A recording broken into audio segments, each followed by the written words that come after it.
because of the spending power as much as anything, I think we're getting an English final, all English final. Yeah. Well, will those two sides beat Arsenal and Man City? Former City goalkeeper Scott Carson's told us Arsenal should be worried about Pep having the bit back between his teeth. With him, it wouldn't surprise me if he'd done another 4 or 5 years, because the passion he has for it and how much he loves the club, it just wouldn't surprise me. Palace look most likely to sign Jørgen Strand Larsen in a deal worth in the region of £50 million. That's been agreed in principle pending a written offer. But what might that mean for Jean-Philippe Mateta's future? Elsewhere, The Times has revealed Ryan Giggs was invited to join the Premier League Hall of Fame back in 2020, but that offer was then rescinded after Giggs was charged with domestic abuse. He's since been cleared, but he has not been selected for the Hall of Fame despite his 13 league titles.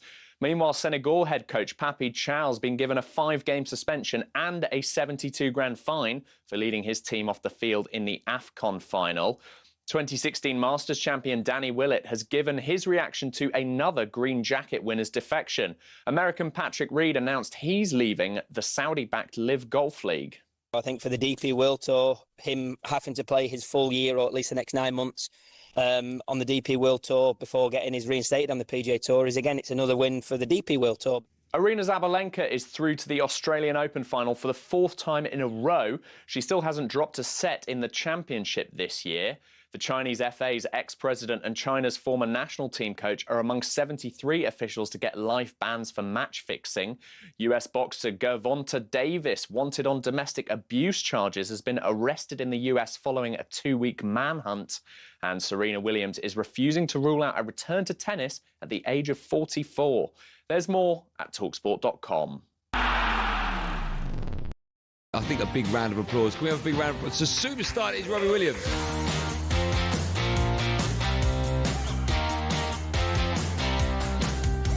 Because, I had this idea about a Ryder Cup, European boy bands versus American boy bands in a scrap.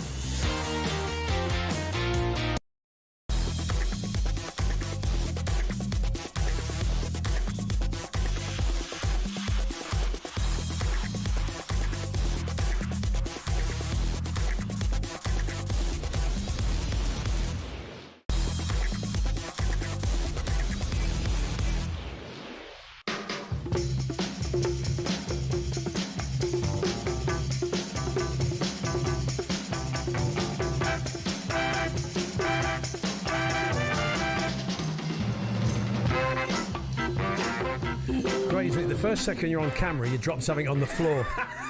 Terrific. Anyway, this is Paul Hawksbee and Charlie Baker with you through until 4 here on talkSPORT. Where this afternoon, Charlie, please tell us what's coming up. Coming up over the next 3 hours, all the fallout from a dramatic night in the Champions League. Electrician-turned-boxer Josh Padley looks ahead to his title fight this weekend. And former British #1 tennis player Greg Rosetsky pops into the studio. We're also after your unwanted gifts and what happened to them, plus your Robbie Williams footballers, and comedian, weightlifter and former chicken racer Rob Rouse joins us for a chat. I asked you what happened to the chickens earlier on. Yeah. You said they died. They all died. That was a bit on the nose. I thought you might have broken something gently. That's bleak. It would have been better if he said he ate them. That would have been nice, wouldn't it? Yeah, that would have been nice. There's all this, plus ChatGPT goes all fanboy, does. Oh, yeah. Steve Harmison talks Newcastle and looks ahead to tomorrow's first Sri Lanka-England T20. And Paul, I hope he does that celebration again, Paul. Yeah. And Paul's been scanning the papers. He has. Yeah. Standard in the birthday spread. Yeah, I'm ready for the birthday spread. Yeah, I've had a good look through the papers. I can't win fairly. This is like the enhanced birthday spread. It is. Like the enhanced. I've decided to. If we all read the papers, then it's a test.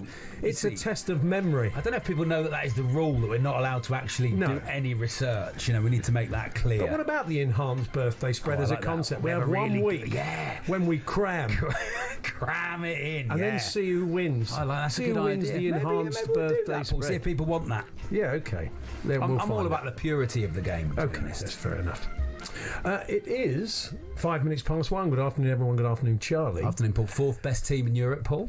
What, in Europe, in the Champions League? There's a phrase doing the rounds at the moment which seems very fitting. It's Dr. Tottenham and Mr. Hyde. It's very good, isn't it? That's really great, yeah, and you cannot odds. The other thing that's been so frustrating is that they've had some good European wins along the way, and then they've gone into the next league game and effectively stunk the place out. Yeah. So they don't seem to have capitalised or got a lift from those big midweek performances. They've kind of reverted. Look, there's lots of reasons. Is it a relaxation thing in midweek? I don't think so. I just think Andy Brassell's going to join us later on. We'll have a deeper dive into what went on and look ahead a little bit to this evening as well. But I just think Xavi Simon's the case in point. He's a very important player for Tottenham. When he makes things happen, he gets on the ball, and he played very well, man of the match last night. Yeah. But he's not afforded the time or space to do that in the Premier League, and that shows. Yeah. And also, it's far more physical in the Premier League, whereas, you look at the free kicks you pick up in Europe compared with the ones you get in the... referees going, get up most of the time. They cannot wait to whistle in those games. So it's a mix of the time, the physicality, the amount of... It's not the luxuries afforded, really, in midfield. I mean, he's not the only one, but I just think the quality of the Premier League... Would you take 17th in the Champions League, though, Paul, like last season, Yeah. It's a lot... I mean, with respect, it's a lot to fluke your way through to a Europa League. How many games left now? That it is a Champions League. How many games left in the Champions League now? If you know, enough. Going 4 more games. I mean, we were talking in the office earlier on, and we'll talk to Andy about it. It's a very good chance you could be looking at an all Premier League semi-final. 2 semi-finals. It'd be very interesting. Well, Arsenal top of the league, Paul. That's nice for them, isn't it? They've won the league. They've won the Champions League. Well, they've won this league. It's a bit like... I wonder if they can bottle this one as well. Like the old Rugby League ending the season, But then you've got to go and win the grand final, haven't you? That's the thing. Great for Buddha Glimt. I know we'll talk about all this with Andy, but great for Buddha Glimt, I thought. So sneaking in. A couple of things to get going on. You find us down in the basement studio today, in the little... It's weird. It's like King of Comedy, this. It's almost like you're not on the radio, which is quite lethal for a bloke like Charlie to think he can say what he likes and no one's going to hear it. I know, I'm a pro, Paul. Oh yeah, of course. I'm a pro. But anyway, we are in the little studio because at 4 o'clock with Andy Goldstein and Darren, Robbie Williams is coming in for a chat and to play some live tunes. And they're setting up the studio because the last thing they want is us leaving with sort of half-eaten pasties and dropping tea everywhere. I'm going to say, in our defence, that isn't us, Paul. No, that isn't us. Who leaves the studio a tip. No, I won't say who that is. Okay. But it's not us. It's not us. We're like this sort of, the Japanese football team. We clear up after ourselves. We're there. Take a dustpan and brush in. But you find us in the studio because Robbie Williams is coming. We're all very excited. And you'll hear Ben Fletcher's had his haircut. Oh, yeah. Fletcher's had a glow up. We were quite shocked, weren't we? I don't know if you've ever seen those videos. Sometimes they show them on like TikTok and Instagram. I paid £150 for my husband to have this haircut. He's before and after on Good Morning. He's had all the towels. On This Morning. They've done all the wax stuff in. When they put the stuff in their ears and pull out the hairs. His eyebrows are like Katie Price's. It's completely changed. So there's a lot of people in their best togs upstairs. There is. It's quite a lot of the news team. It's a bit pathetic if you ask me. A lot of the news team have been on ASOS overnight, put it that way. So anyway, you'll hear from Robbie later on. So we wanted Robbie Williams footballers, didn't we, Paul? Because I said Angle Wrangle instead. I'm looking for Angle Wrangle instead. Ange has got a song, hasn't he? Yeah, we did one, didn't he? For Ange, For Ange. And we had another one. What was the other one we had? I can't remember. Should we let the listeners come up with those? I had a good one. One Chop. No, I can't remember. I remember it was Paolo One Chop. So anyway, we are looking for Robbie Williams footballers in honour of him coming in at 4 o'clock today. The other thing is, we discovered from Tom Clayton from our news team that Xi Jinping was gifted the match ball, or one of the match balls, from the Arsenal-Manchester United game at the weekend. Xi Jinping is a Manchester United. He's a Red, is he? Of course he is. He lives in China. Oh. So I can't get to the games as much as I'd like to. No. One of them. It's quite difficult to get. I go to the away games. Beijing Reds. Is he a member of the Beijing Reds? I'd like to think he is. But yeah, we were interested in it because if Keir Starmer's a gooner, of course. Xi Jinping when you're winning. Is that what you It could be. I just wonder if they gave it to Keir Starmer, and he's just taken it to China in his bag, said, "Here, you have it. I don't want it. You have it, yeah, exactly. No, you have it. I don't." Because Keir Starmer's big gooner, isn't he? Threw it at him. Loves the gooners. So we were looking for. What were we looking for? Unwanted gifts. Unwanted gifts, or you were giving it. You thought, I don't want. You re-gifted because you thought, I don't want this. Yeah. Why would I want this? Strange unwanted gifts. Someone once bought me a programme for a match I was at, which was Torquay v Ebbsfleet in the FA Trophy final. Right. That was one of the most miserable days of my life. Really? We lost. We went to that Ebbsfleet with nothing at the time, like a lot lower than us. We were like, we're big boys turning up at Wembley. And you lost. We lost 1-0.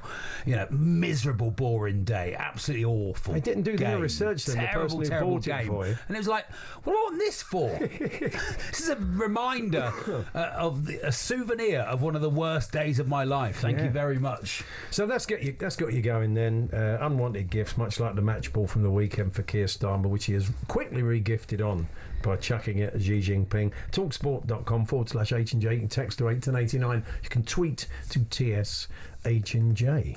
We'll have a ChatGPT. He's very fanboy today, as you'll discover. He's excited. A birthday spread. In the first hour, Greg Rosetsky's popping in to see us, former British #1 table tennis player. Have he played on a table? I wonder if he's ever played table tennis. Well, we'll find out. That'd be nice. Mate, let's make that the first question. Is it a transferable skill, Greg? Well, yeah. We've got the Aussie Open. That's all hand-eye, isn't it? Exactly. Well, let's not ask him that, because it's a really bad question. He's got a new podcast out. Yeah.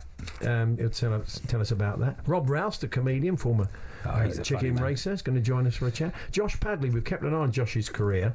He was the full-time electrician who had a couple of big statement fights, beating Mark Chamberlain. He got a last-minute call-up, didn't he, to fight at Wembley, and he went and he won. No, I think he went and fought in the States. Yeah. So he went and fought in the States, but he's against Shakur Stevenson, so he's got a big title fight. And we've always kept an eye on Josh's career since. Yeah. He's a new dad, so there's been a lot going on in his life recently. So, we really wanted to get out of the house then. Yeah, well, I think he said that. We'll catch up with Josh. Steve Harmison will join us. The T20s between Sri Lanka and England get underway tomorrow, live on talkSPORT 2, and Steve Harmison will join us for a chat about that and to reflect on Newcastle. Last got the Harvey Barnes chance at the end. Did you see it? Yeah, I did. Just slashed it wide. Yeah. What a chance. Anyway, we'll get Harvey's thoughts on how they fared and the punishment round, as Danny Kelly calls it.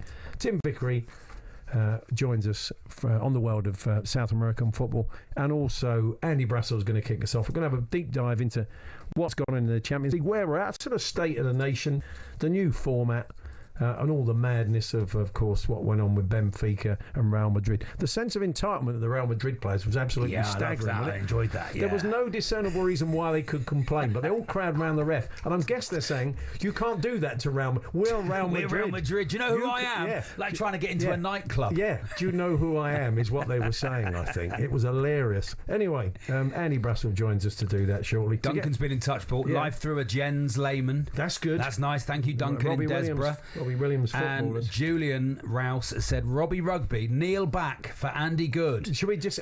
OK, we'll open it up to sports, we'll take all very sports people. Yeah. talksport.com, text 81089, tweet TSH&J 03717223344. It's Hawksbee and Baker with Tool Station. Stay one step ahead, whatever the job. Next stop, Tool Station.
think a big round of applause. Can we have a big round of applause? It's a superstar, it is Robbie Williams.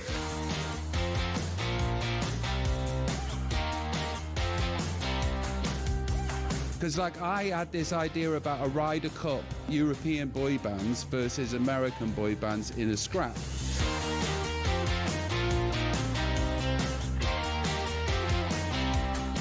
Yeah, we did.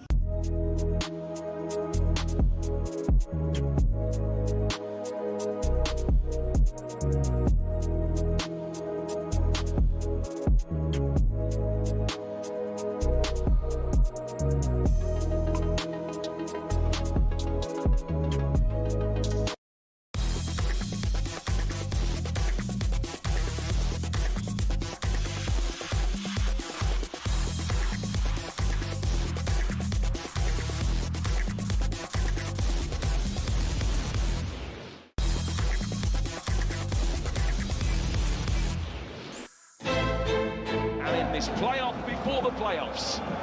It is winner takes all. Played inside the PSG penalty area. Byrne flicking it down. Oh, it's in! The equalising goal. 1-1. Willock. Manchester City 2, Galatasaray 0. Ryan Cherki has finished from 6 yards out. All over here because it's Frankfurt 0, Tottenham 2. Dominic Solanke. Spurs up to 4th in the live table. Liverpool 6, Karabakh 0. It's Chiesa who's got it. Pedro goes alone and scores for Chelsea. And neither PSG nor Newcastle are going to finish in the top 8. Sporting have just taken the lead at Athletic Club. That means that it knocks Real Madrid into 9th. The full-time whistle has gone in Naples. Chelsea are through in 6th place. Jose Mourinho's Benfica, this is a sensational story. 3-2 up, beating Real Madrid. They needed another goal to make it for a playoff place, otherwise they were going out the Champions League. They have just scored another goal. It's the goalkeeper who has scored for Benfica. Absolutely extraordinary. It was some night in the Champions League. Yeah. I was almost sad I'd skin in the game because it meant I watched one match, whereas if you could have watched... I listened to I was driving quite a lot of times, so I listened to it coming in on talkSPORT. It was really great and really exciting because it always moved a lot. I was thrilled for Liam Rosenior, Paul. Yeah. I'm thrilled with the start for him. Yeah, some performance by João Pedro's second half. But anyway, that and a whole lot more to discuss now in the company of European football expert Andy Brassell. Good afternoon, Andy. Hello, Andy. Hello guys, how are you? Yeah, good, Not too bad, thank you. So how's it ended then? 5 of the 8 being Premier League clubs, and there's been a lot of talk about why that is. I mean, we touched on it the other day, didn't we? But I mean, are you surprised about the domination? No, not so much. And I think the big thing is really, if you look at the physical demands that have been put on teams by the extra games, and this is obviously a current constant theme in football, not just in the Champions League. I think the Premier League clubs are the better place to deal with that, not just because they're physically stronger than other teams elsewhere in Europe in many cases, but because they've got better squads to do so. I mean, I was at PSV versus Bayern last night, so doing what in an ideal world you probably would have been doing, Paul, and watching Harry Kane score a winning goal. But I think it was interesting hearing Peter Bosz talk about it afterwards, the PSV coach, who really is a footballing idealist. You know, he's fervently Cruyffian, and famously or infamously, when he was at Borussia Dortmund, he was asked, "Have you got a plan B?" And he said, "Well, my plan B is to do plan A better." You know, I want to play a certain type of football, and if that's reckless, leaving the back door open, fine. And he's kind of been vindicated since he's been in PSV. You know, they're heading for a 3rd successive title. They're 16 points clear at the top. But he said at the end of it, I think probably with particular reference to the fact that his team played very well, but in the second half, after about an hour, Bayern did a quadruple substitution, which was Kane, Gnabry, Elise and Alphonso Davies all on at the same time. And you're like, this is a computer game. This is ridiculous. Yeah. You know, it's obscene. It shouldn't be allowed. And he said, look, you know, we can do everything we can to improve our players, to coach our players, to platform our players and to platform the Eredivisie. But ultimately, sooner or later, you've got to admit there's a gap. And, you know, you can only do what you can. And I think a lot of people across Europe feel that about the Premier League, and particularly, of course, in the case of Arsenal. Well, I mean, the strength of the Premier League is great in these group stages where everybody's sort of relatively fresh. But once you start, we talked about this, didn't we? Once you start again a sort of March and April, and we're coming into those quarter-finals and stuff, you often find the Premier League sides, the squads aren't quite so deep because they've got even more injuries. They're looking a bit leggy, and that's maybe where some of those teams like Bayern and PSG and others are a bit fresher because they're playing less football at a less intense level. Maybe. I mean, I think the real tangible is getting in that top 8. I mean, I think for Spurs and Chelsea in particular, who in very different contexts and in very different degrees have had their domestic difficulties, I think is fair to say, certainly in terms of matching expectation. For them, and particularly with the injury list Tottenham have got at the moment, having 2 win weeks off is a godsend. It's better than any sort of prize money that you could ask for, any 500 grand or million here or there. This is something that will really have a defining effect on their season, and particularly in the context of the domestic season that the Spurs are having. It's a bit of a shock. I mean, I think you could look at the fixtures, and when I was talking about PSV before, when you look at their last 3 fixtures, they played Atletico Madrid, an extremely physical Newcastle, who definitely had the physical drop on them, and then Bayern. You think, well, the draw sucks. Whereas I think if you looked at Tottenham's fixtures beforehand, you thought, okay, you can see a way out of this. I mean, perhaps them finishing in the top 8 is a little bit of a surprise in the context of their domestic season. But in terms of how it looked at the beginning of the draw, I think it probably seems maybe about par or just above in terms of where they're finished. Newcastle's a case in point. I don't know if you saw the interview with Anthony Gordon where he said Premier League has just become a running game, purely physical, and they see their Champions League fixtures as, you know, it's like stepping back 3 or 4 years. Also, the attitude of the opposition that do come on to you, as he was saying, you know, it feels like a game of football, whereas it's very, very different and attritional in the Premier League.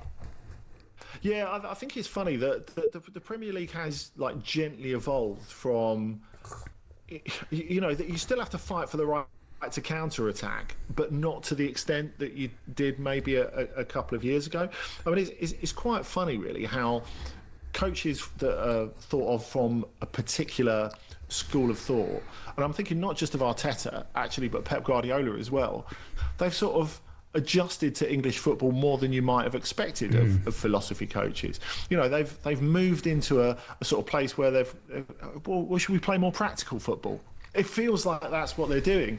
And I think you saw that with Manchester City last night as well against Galatasaray.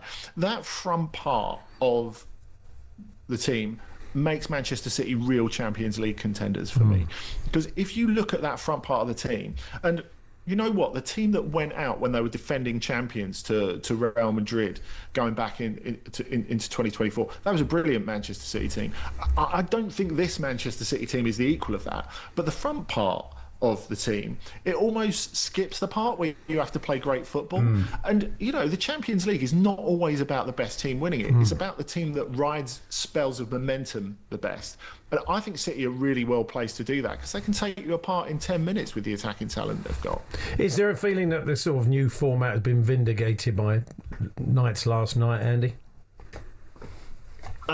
Yeah, I think so. Certainly compared to last year, because I think if you look at match day last year, Paul, it felt like there was, you know, if you're looking into the finer detail, there was still stuff technically to play for, but there wasn't really that much to play for. Whereas this time, I think you can see, especially with the comeback wins of Chelsea and Sporting, who both finished in the top 8 eventually, there was something there to be won. But there was also that really shaped the rest of the league, because I think if you went back a couple of weeks ago and you thought, well, okay, PSG and Real Madrid have wised up since last year. They realised that you have to go hard early to qualify. There's a point to making the top 8, whereas those teams in Manchester City nearly dropped out of the 24 because of the way that they started the campaign last year. But this time, I think you look at it a couple of weeks ago and think it is going to be like super tough to really sell this knockout round before you get to the last 16. Whereas now there are loads of potentially brilliant fixtures because you've got the likes of PSG and Real Madrid and Newcastle in it. I mean, really, by rights, you would expect to see an all Premier League final, wouldn't you? Were saying that possibly 4 Premier League sides in the semi-final. They can play each other, and further down the line, there are matchups where that could happen. Yeah, I mean, it is all very draw dependent, and of course, you know, you've not got country protection when you go into the when you go into the playoff round as well. So I think it's premature to say that. And as you say, Paul, I think just seeing how they'll do physically, I think going into March, April is the real question. But that's where what Arsenal have got is really valuable in terms of home advantage in the second leg all the way through. Yeah, that's right. That, I mean, yeah, that's interesting, isn't it? If people don't understand that, and it's probably worth pointing out what the situation is there. Finishing in those top positions give you a real advantage. But it's also surely what teams will prioritise, isn't it? If Arsenal are going for the league and it's tight, will they prioritise the Champions League as much as they could do? I think they're going to have to try. They're not going to position to prioritise either, I don't think. But yeah, just tell us briefly, Andy, how that's going to work. What the advantages of finishing in those top positions for the way that the ties shake down. Well, so if you finish in the top 4, you've got home advantage in the second leg all the way through to the quarterfinals. If you finish in the top 2, like Arsenal, you've got home advantage in the second leg all of the way through. So you've got the second leg at home, knowing what you have to do. Wow, that is worth having. Yeah, really worth having. Andy Brussels with us. Of course, we're going to talk about that Benfica moment last night. Good old Jose. Never far from being front and centre, is he, of world football. Pure cinema. Greg Rosette's going to pop in and see us in the studio in the next half hour. We'll have a birthday spread for you later on, but we'll get some news headlines for you next with Emma Kerwin.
With 6 English clubs still in the Champions League after last night, are you coming round to the new format? Ali McCoyce reckons one of them could go all the way. I think, and you could argue that it should be the case, because of the spending power as much as anything. I think we're getting an English final, all English final. Yeah. Well, will those two sides be Arsenal and Man City? Former City goalkeeper Scott Carson's told us Arsenal should be worried about Pep having the bit back between his teeth. With him, it wouldn't surprise me if he'd done another 4 or 5 years, because the passion he has for it and how much he loves the club, it just wouldn't surprise me. 2016 Masters champion Danny Willett has given his reaction to another green jacket winner's defection. American Patrick Reed announced he's leaving the Saudi-backed Live Golf League. I think for the DP World Tour, him having to play his full year or at least the next 9 months on the DP World Tour before getting his reinstated on the PGA Tour is, again, it's another win for the DP World Tour. The Chinese FA's ex-president and China's former national team coach are among 73 officials to get life bans for match fixing. US boxer Gervonta Davis, wanted on domestic abuse charges, has been arrested in the US following a 2-week manhunt. And Serena Williams is refusing to rule out a return to tennis at the age of 44. There's more at talksport.com.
Good afternoon, Paul Hawksbee and Charlie Baker here on talkSPORT. Greg Rosetsky with us in the studio, former British #1 tennis player. We'll talk a bit of Aussie Open and more. Tell us about his new podcast. Andy Brassler, European football expert, is with us. We're reflecting on all the fallout from the Champions League last night. We've got more live football for you this evening, of course, on talkSPORT.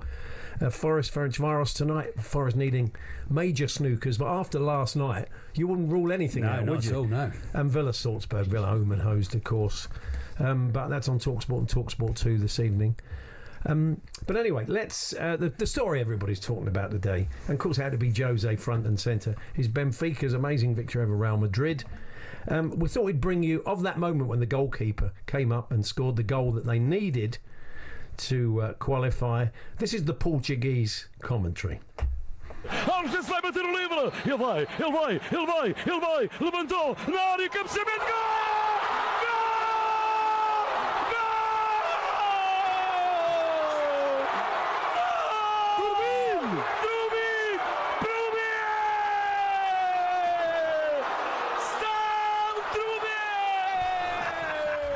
Absolutely brilliant. Yeah, what a moment. Andy, as a man who goes to Portugal a lot to watch the games and is invested in Portuguese football, it was a fantastic moment, wasn't it? It was, and there was an even better bit than that on Portuguese news channel, where you had a priest who'd been invited in to talk about some storm damage to his building, and all of a sudden everyone starts cheering in the background because all the production staff are watching the Anatoly Trubin goal go in, and it is. On one hand, I think it's a great moment for Jose Mourinho, not just because it's against Real Madrid, of course, but because he's kind of put his reputation slightly on the line by going back to Benfica. You know, they're not going to end up winning the league this season. They're 10 points off it, despite the fact they're unbeaten, because Porto are just so good.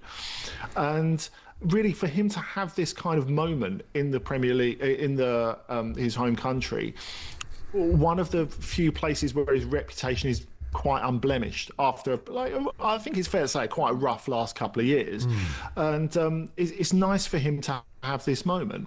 Having said that, it's Anatoly Trubin's moment, really. I've heard some people describe it as, oh, you know, only Jose could make a moment like this happen. Well, pretty much every coach really would say You know, if the goalkeeper could get in the penalty box at a moment like this, it'd be really helpful. You know, that's what happens at a moment like this. And Trubin has got a fascinating story. He came through the Shakhtar Donetsk Academy. He's still only 24. He made his Champions League debut against Real Madrid away from home for Shakhtar when he was still a teenager, actually. During COVID, and Shakhtar went there and won, which was an incredible result. I remember interviewing him for the On the Continent podcast a few weeks back, and he said to me, I cannot tell you how slow the clock was ticking when I was looking up at it on the scoreboard as we were hanging on to the 3-2 win. But he had another big moment against Real Madrid in the Champions League with Shakhtar just after the full Russian invasion when they were playing their first games in Poland. And he had a brilliant game to keep Real Madrid out. Shakhtar winning 1-0, and with pretty much the last action of the game, he went for a high cross, crashed into Antonio Rudiger, and the ball ended up in the back of the net, and that was a bit of a choker for him. So really, like, Real Madrid are kind of a touchstone for him in the Champions League. So if anyone was going to do it at this moment, weirdly as it sounds, it was going to be him. But there's quite a nice history as well, isn't there, of goalkeepers scoring in the Champions League. You remember Ivan Provedel scoring for Lazio against Atletico Madrid, that last-minute equaliser going back a couple of years. Vincent Enyama, who scored for Hapoel Tel Aviv from a penalty against Hugo Lloris when he was playing for Lyon. I think he's probably, Enyama, the only goalkeeper who's scored in the Champions League and been the cover art for a Skepta single. And it's such a good header, Trubin's header as well. I mean, he makes good... Oh, it's immaculate. Tottenham have spent 40 million quid on strikers who can't hit a ball that well. it was fantastic. It reminded me of the Alisson, so Paul, the Alisson Becker one. what are you saying? Well, I mean, sign him up is what I'm saying. Nice. We'll play him up top. Oh, well, I guess, Paul, I'm just imagining, like you probably are, a Christian Romero and Anatoly Trubin, a big man front row. Having been in a stadium when that happens for Torquay, when Lucas Covolan did it in the playoff final in the last minute with the last touch of the game to take us to penalties, which we eventually lost, so it's slightly sad. You cannot believe it. No. Because every goal a miracle anyway, I always think. Every single goal feels like, oh my God, we've done it. And when it's the goalkeeper, you suddenly realise it's the keeper. It sort of doubles your joy. It's amazing to be at. It is a lovely moment. Let's just have a word for the boys that didn't make it, as they say. Yeah. I mean, Marseille is one that just crept outside the 24. Napoli, but as we were saying, you know, Sempre Conte in the Champions League. Why can't he do it? Why can't he do it in European competition? What is that? Athletic Bilbao probably would be very disappointed not to be in the shake-up as well. So there's a few notable. We're going to have like a Black Monday the way we do in the NFL. Do you think heads could roll? Maybe. Well, you know what? I think Roberto De Zerbi is going to come under really close examination. I think, because he was already having a strip torn off him by every ex-player at the start of this calendar year, which you know is less than a month ago, after they lost their first home game back against Nantes, and they're so inconsistent. It really is boom or bust with De Zerbi. I have to say as well, one of the arresting images of the night, beyond the Trubin goal, is the effect of the Trubin goal, because just before that, you had on the big screen at Club Brugge, where they'd obviously just hammered Marseille 3-0. I thought they were both going through. So they had a message up on the big screen at Club Brugge saying, "Congratulations on your qualification, Olympique de Marseille."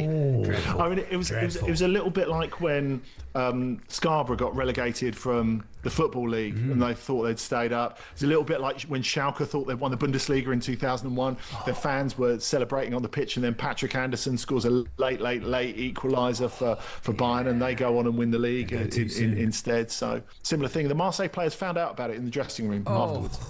So Friday is the draw, isn't it? Champions League draw. It is, and there are some really interesting ties in there. So already, I mean, this is a very modern thing. A lot of the joy is taken out of the draw because we know there are two possibilities for every team in it. And I guess the headline, from an English perspective, is Newcastle are going to play Karabag or Monaco. Now, despite what happened to Karabag last night, how I would far prefer Monaco. They are a total mess on and off the pitch. This is in Ligue 1. Their coach, Sebastian Pocognoli, is their second of the season. He's hanging on by his fingernails. There's a lot of pressure on the sporting director, Thiago Scuro. Eric Dyer's struggling. He's just come back from injury. Yeah. Paul Pogba, they're talking about cancelling his contract. They're all over the place. And, of course, it's not a multi-hour plane trip as well, which is a definite plus. Good stuff, Andy. Thanks, Andy. We'll catch up with you on Monday for our regular chat, and you're back Sunday night with Danny for Trans Europe Express, I take it. Not this week, back the weekend after. Okay. So, I'll speak to you Monday. Nice one. Cheers, all the Andy. best. Cheers, Andy. Andy Brassel there, reflecting on the Champions League. So more live football tonight. Forest and Villa in action on talkSPORT and talkSPORT 2. And you can get your calls into the sports bar straight afterwards. Greg Rosetsky's going to pop in the studio very, very shortly for a chat. And just to remind you, can catch up on everything that happened in a crazy conclusion to the Champions League phase in the latest episode of the talkSPORT Daily podcast. Adrian Durham, Stuart Pearce, Scott Minto and Alex Crook will have all the fallout, and it's available on all podcast platforms now. We're here, of course, with Toolstation. Pick up your wet weather essentials today. Next stop, Toolstation.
Big round of applause. Can we have a big round of applause? It's a superstar. It's Robbie Williams.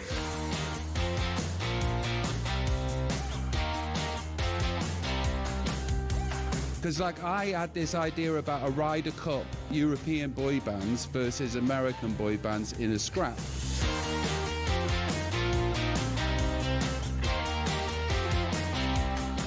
Yeah, we did.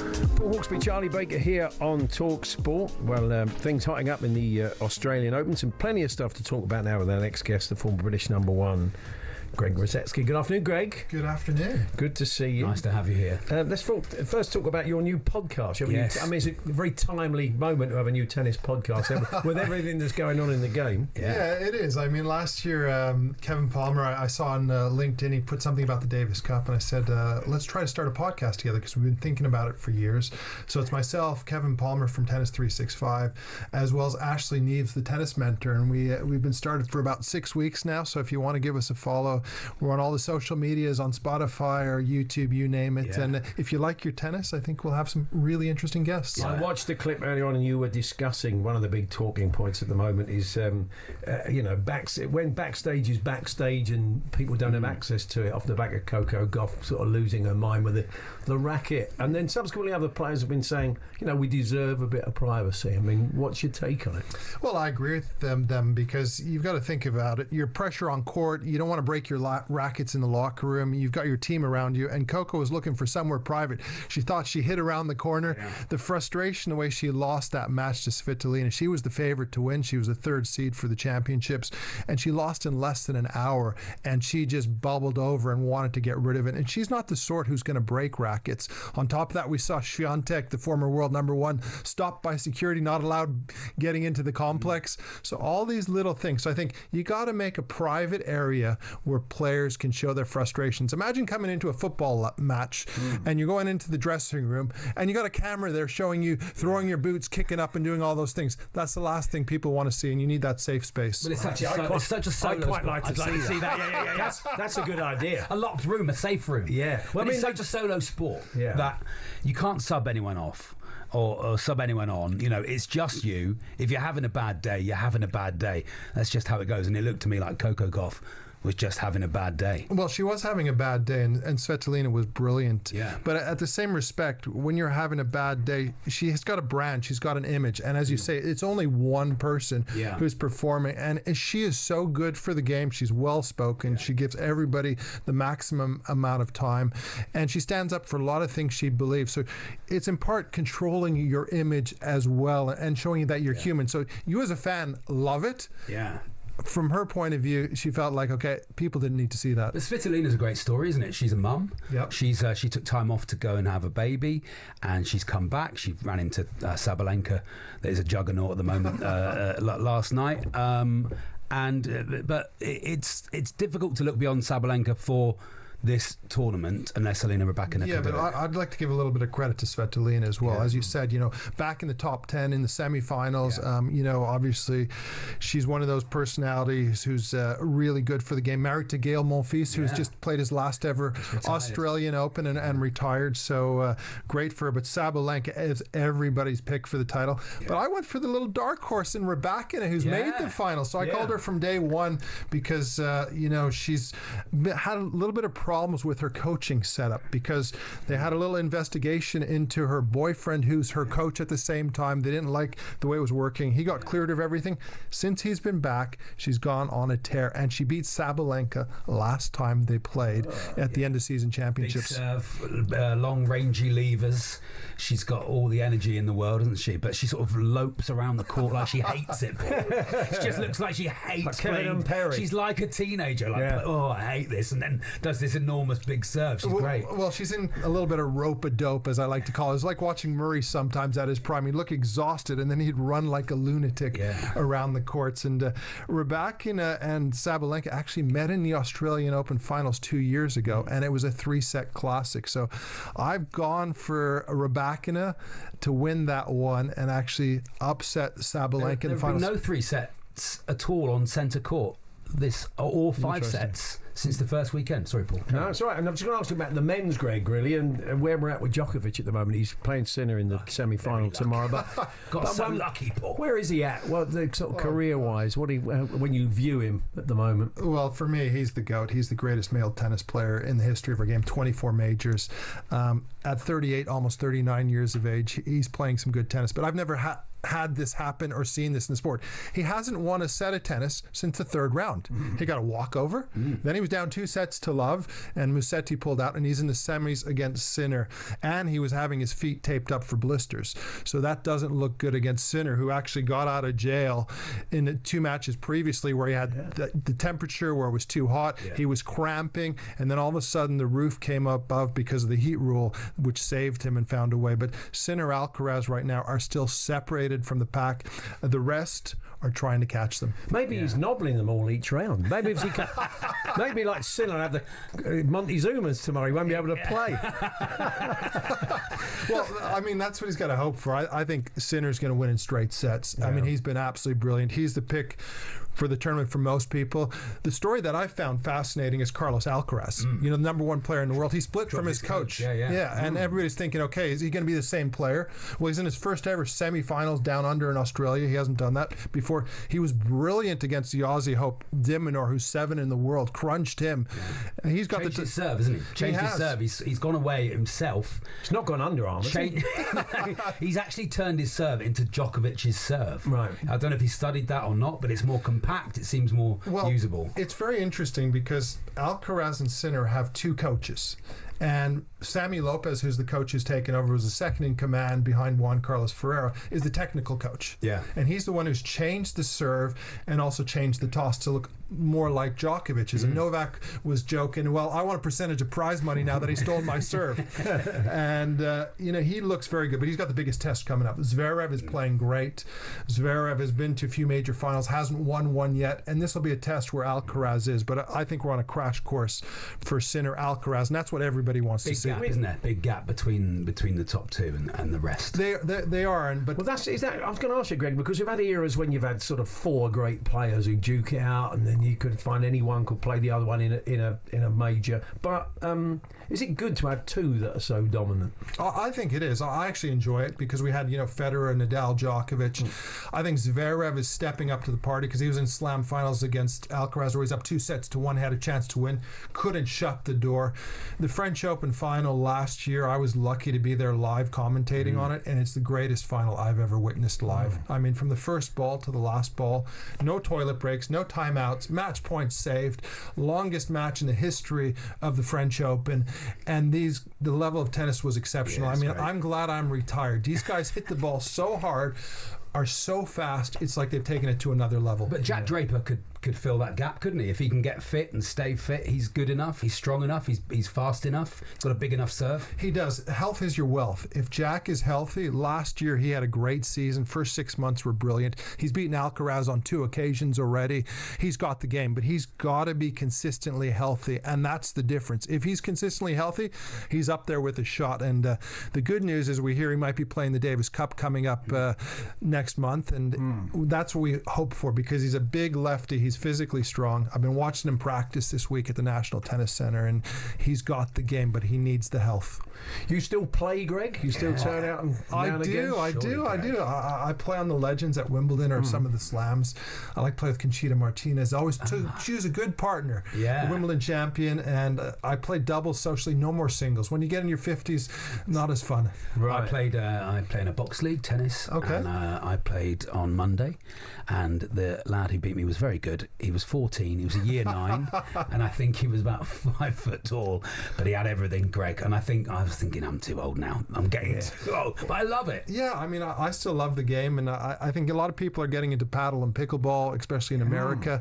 It's very sociable because you don't have to learn how to serve. I still enjoy paddle and pickle, but also tennis. The serve is the main barrier for most people playing, and you know, these 14-year-old kids that you're playing with, they move a lot better than us. My mind is still there, but my body doesn't get me there anymore. Just one final question. Serena Williams was on TV. I think she was on Oprah, wasn't she? And she was a bit coy about a comeback. She was asked about it. I mean, she signed up to the drug testing program, isn't she? I don't know if that's to play with Venus or if it's to play singles. Yeah. So no, we talked about that in the podcast actually last month, and what we said was you're not signing up for that unless you're going to go play. Yeah. Because it is a pain in the backside when you sign.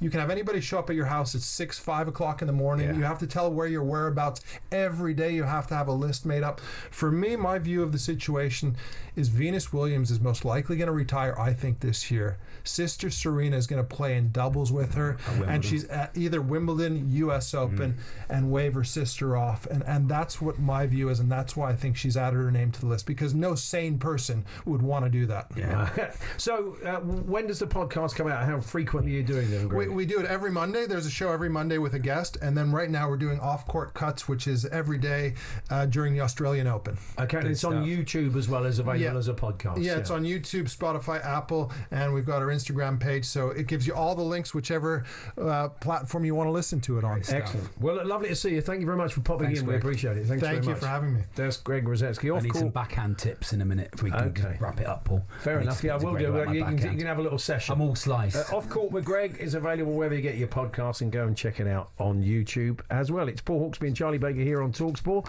HMBB versus ChatGPT coming up. Matty English joins us of Huddersfield Giants fame.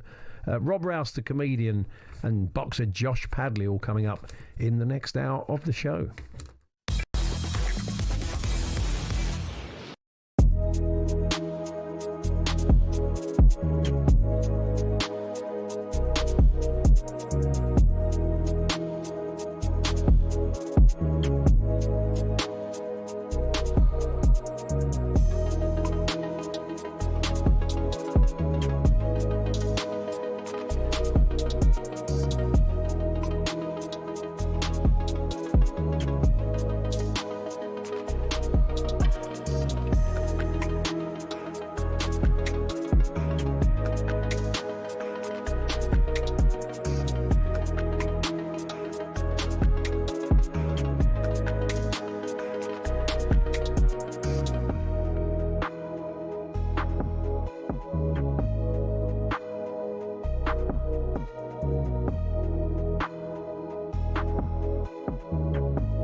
With 6 English clubs still in the Champions League after last night, are you coming round to the new format? Ali McCoyce reckons one of them could go all the way. I think, and you could argue that it should be the case, because of the spending power as much as anything.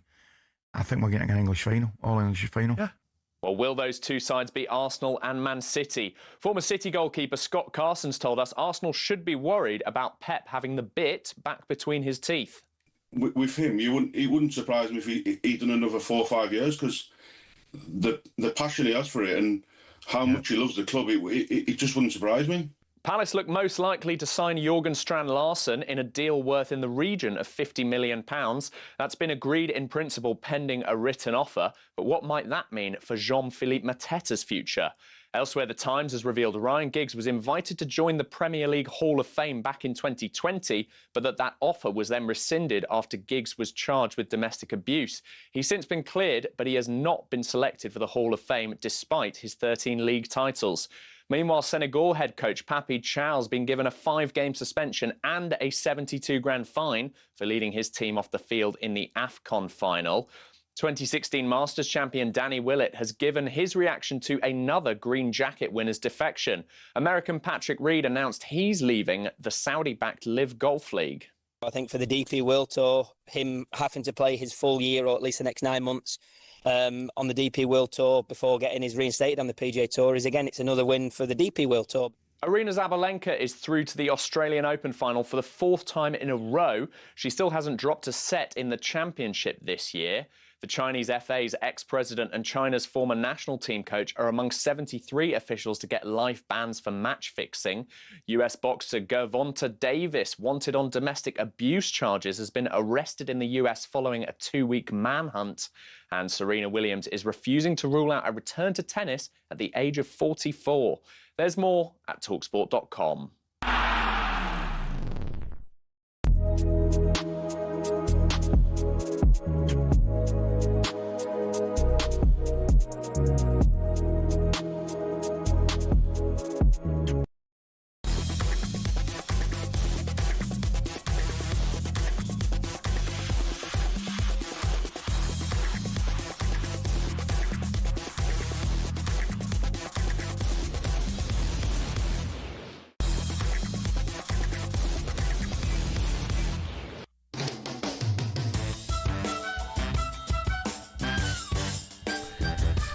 Hawksbee, Charlie Baker here on talkSPORT. Charlie has definitely nobbled my chair in this studio because it's short in this. The studio. hydraulics have gone because slowly but surely during the course of the show, I kind of sink to about half your height. I'm very tall, Paul. As you know, I'm very, very tall. You look like you're playing in the NBA.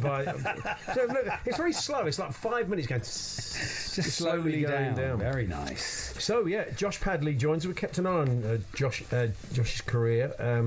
He's got a big title fight this weekend, and he was the guy who stepped up late doors, 4 days warning to fight Shakur Stevenson, which is pretty amazing. It's a great story. But we've kept an eye on Josh, and big title fight for him in Newcastle. He'll join us. Matty English of Huddersfield Giants, not that far off at the start of the Super League season. He's involved in a big campaign at the moment to tell us more about that. Rob Rouse, comedian, weightlifter, does a weightlifting podcast.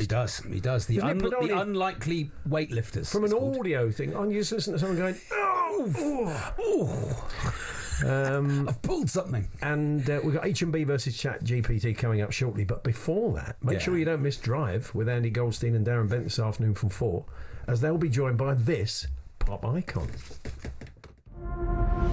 16 UK #1 albums, 14 #1 singles, 18 Brit Awards. She offers me protection, a lot of love and affection. I just want to feel real love. Hello, sir. Remember me? I don't want to rock, DJ.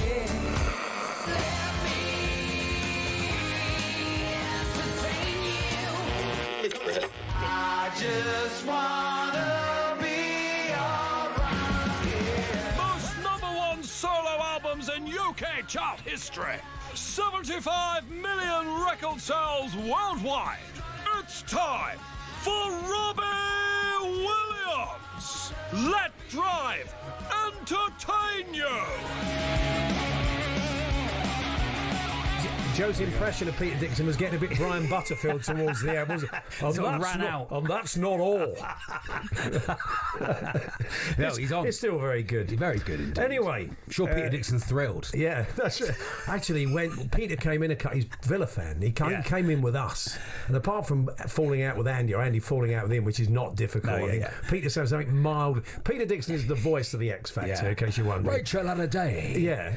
And our own Joe Amfleet does a great impression impression of him. So we played it to Peter Dixon, and he had the look of a man who was having food taken off of his table. Exactly, He didn't seem very happy with it. Anyway, good afternoon, Peter. We know he listens to this. He's a good man. I'm only kidding. So, if you're looking for a bit of entertainment on your way home today, then look no further than Drive from 4 p.m. Andy Goldstein and Darren Bent will be joined live in the studio by the man with the most number one albums in the UK chart history, best-selling British solo artist of all time, the great Robbie Williams. Robbie's going to be playing tracks from his massive new album, Britpop.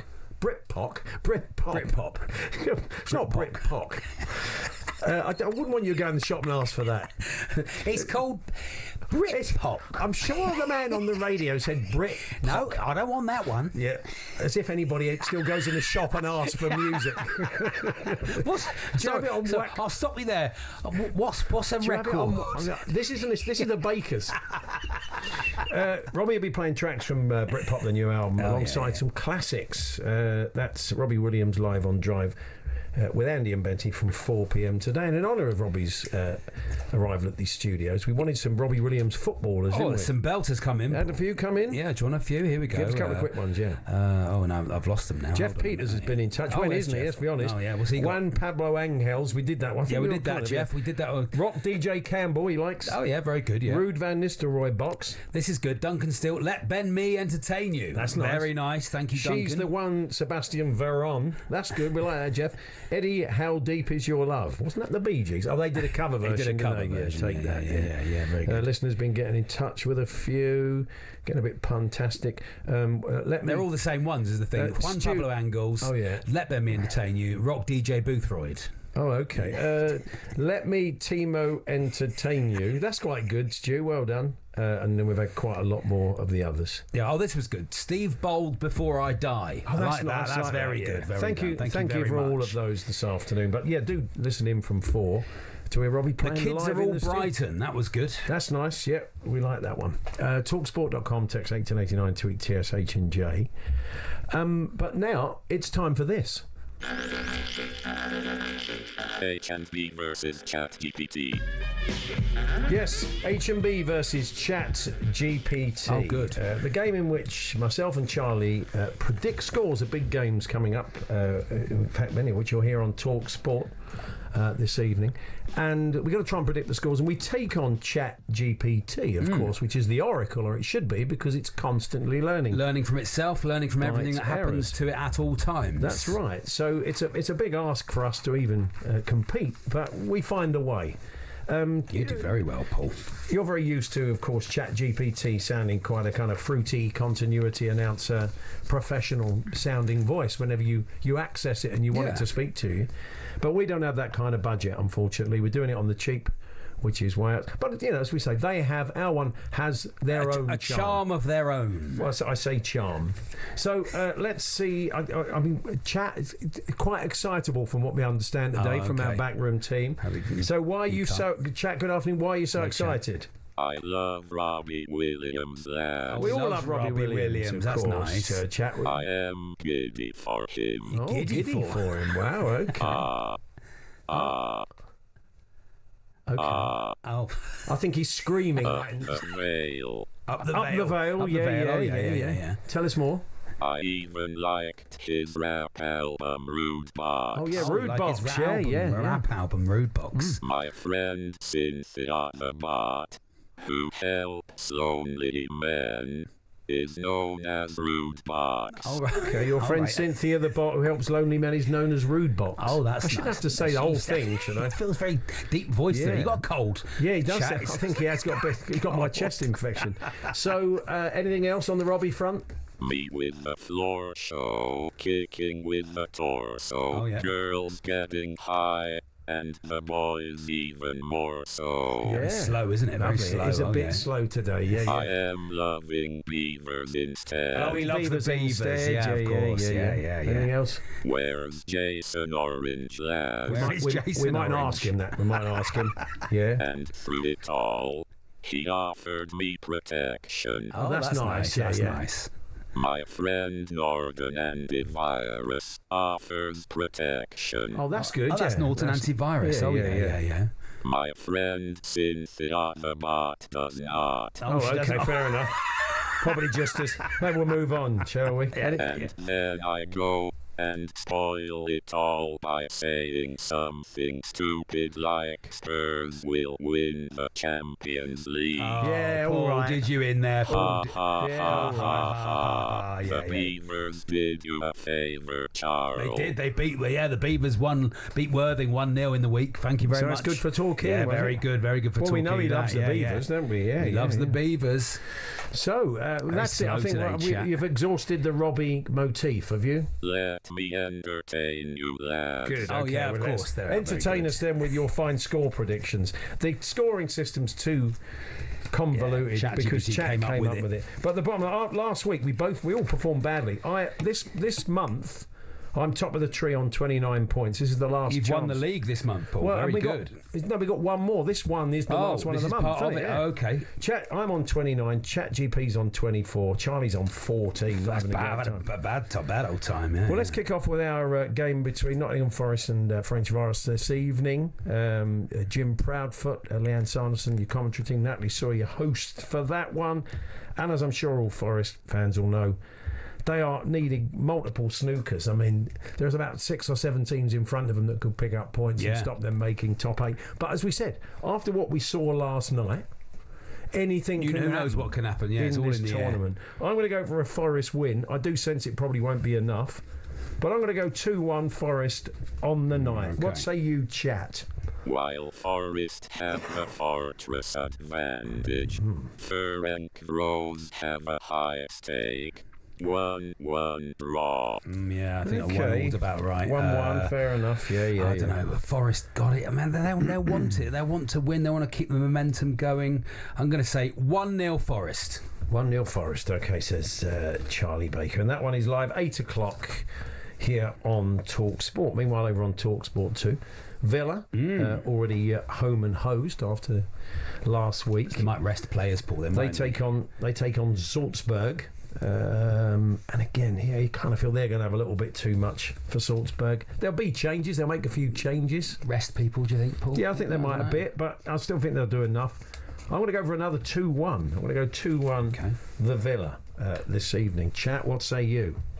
Despite an injury crisis in midfield, Villa's depth and Emery's tactical master in Europe make them heavy favourites. 3-1 win. 3-1 win for the Villa. Okay. The Villa. I'm going to say a 2-0 for the Villa. 2-0 for the Villa. They'll have too much.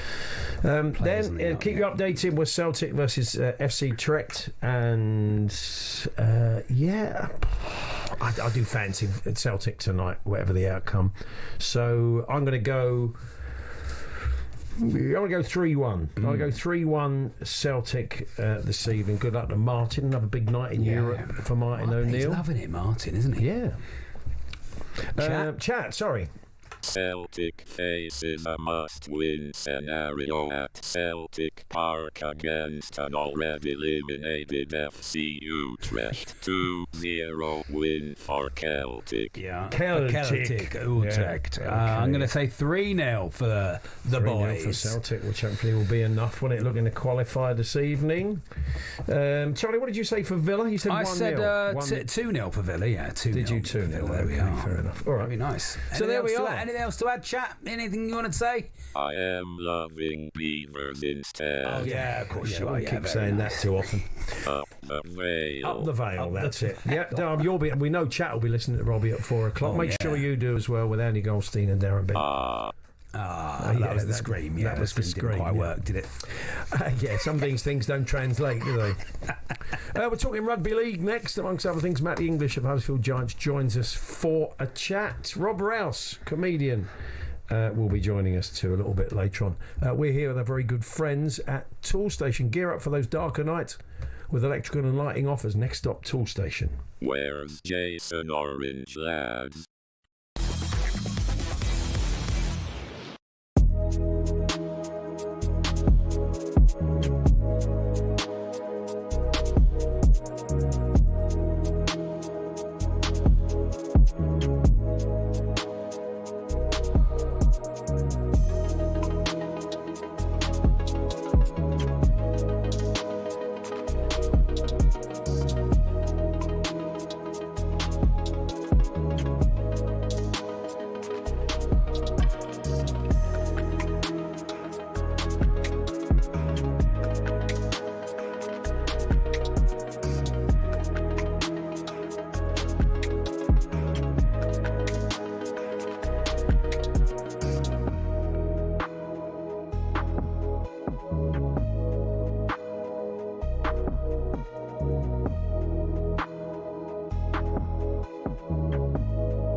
big round of applause? Can we have a big round of applause? It's a superstar, it's Robbie Williams.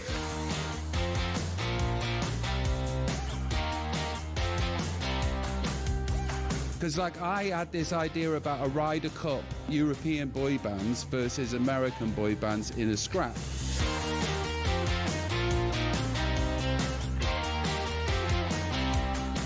Yeah, we did.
Win a trip to South Africa with the Barmy Army on talkSPORT.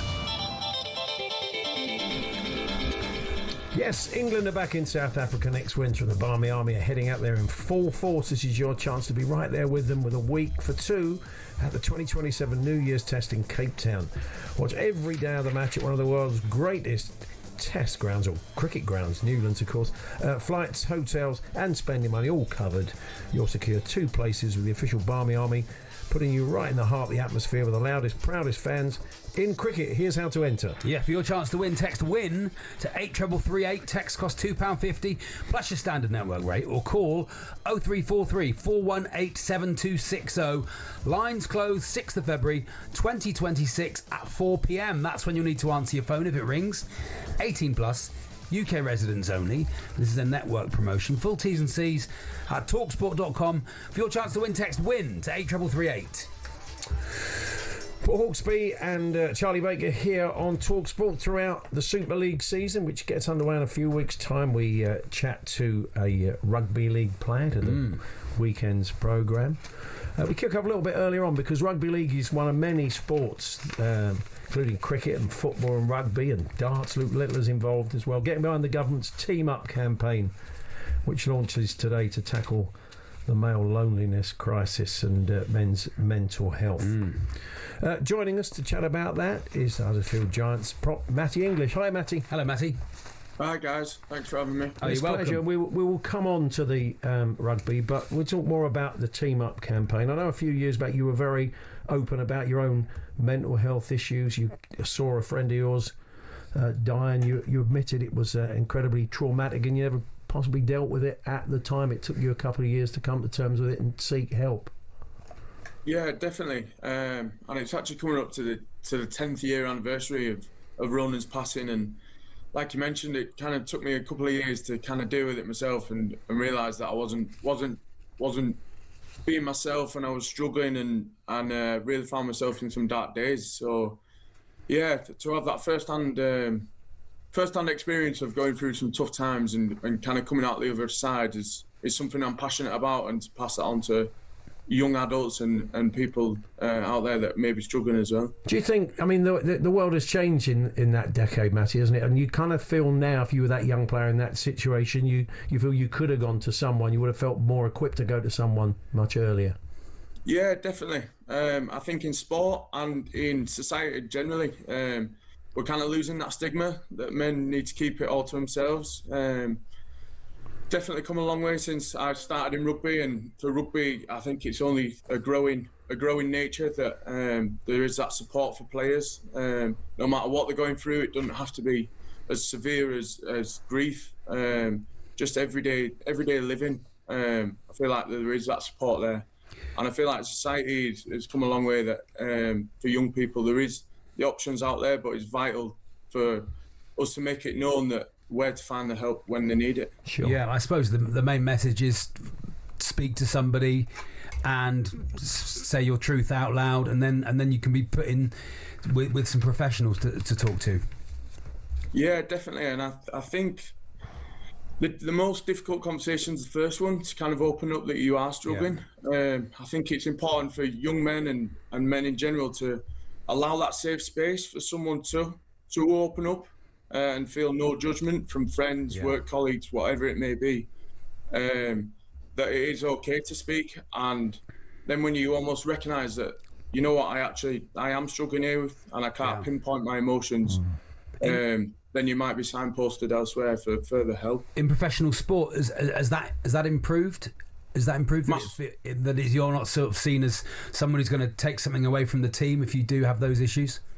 Yeah, massively. I feel like in rugby and in many sports, there's a well-being person where their role is predominantly is all about just looking after the boys. It's all confidential. It doesn't get back to the head coach, so you know that if you go and speak to him about an issue, could be drinking at whatever, gambling, whatever sort of emotion that you're struggling with, and situation that goes no further and won't have consequence on you playing, which I think is really good. You can find more about the Team Up campaign at campaign.gov.uk. Matty, you're in your testimonial year, aren't you, at Giants? And so what else is in touch? So you've had your testimonial game. What else is going to be going on throughout the year?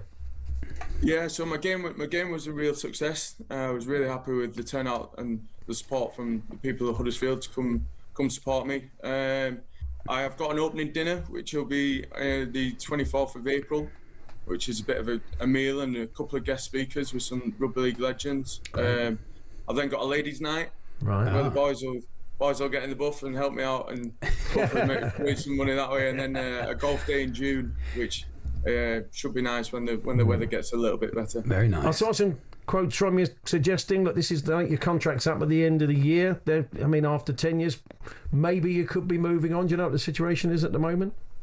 I'd say I'm open to it.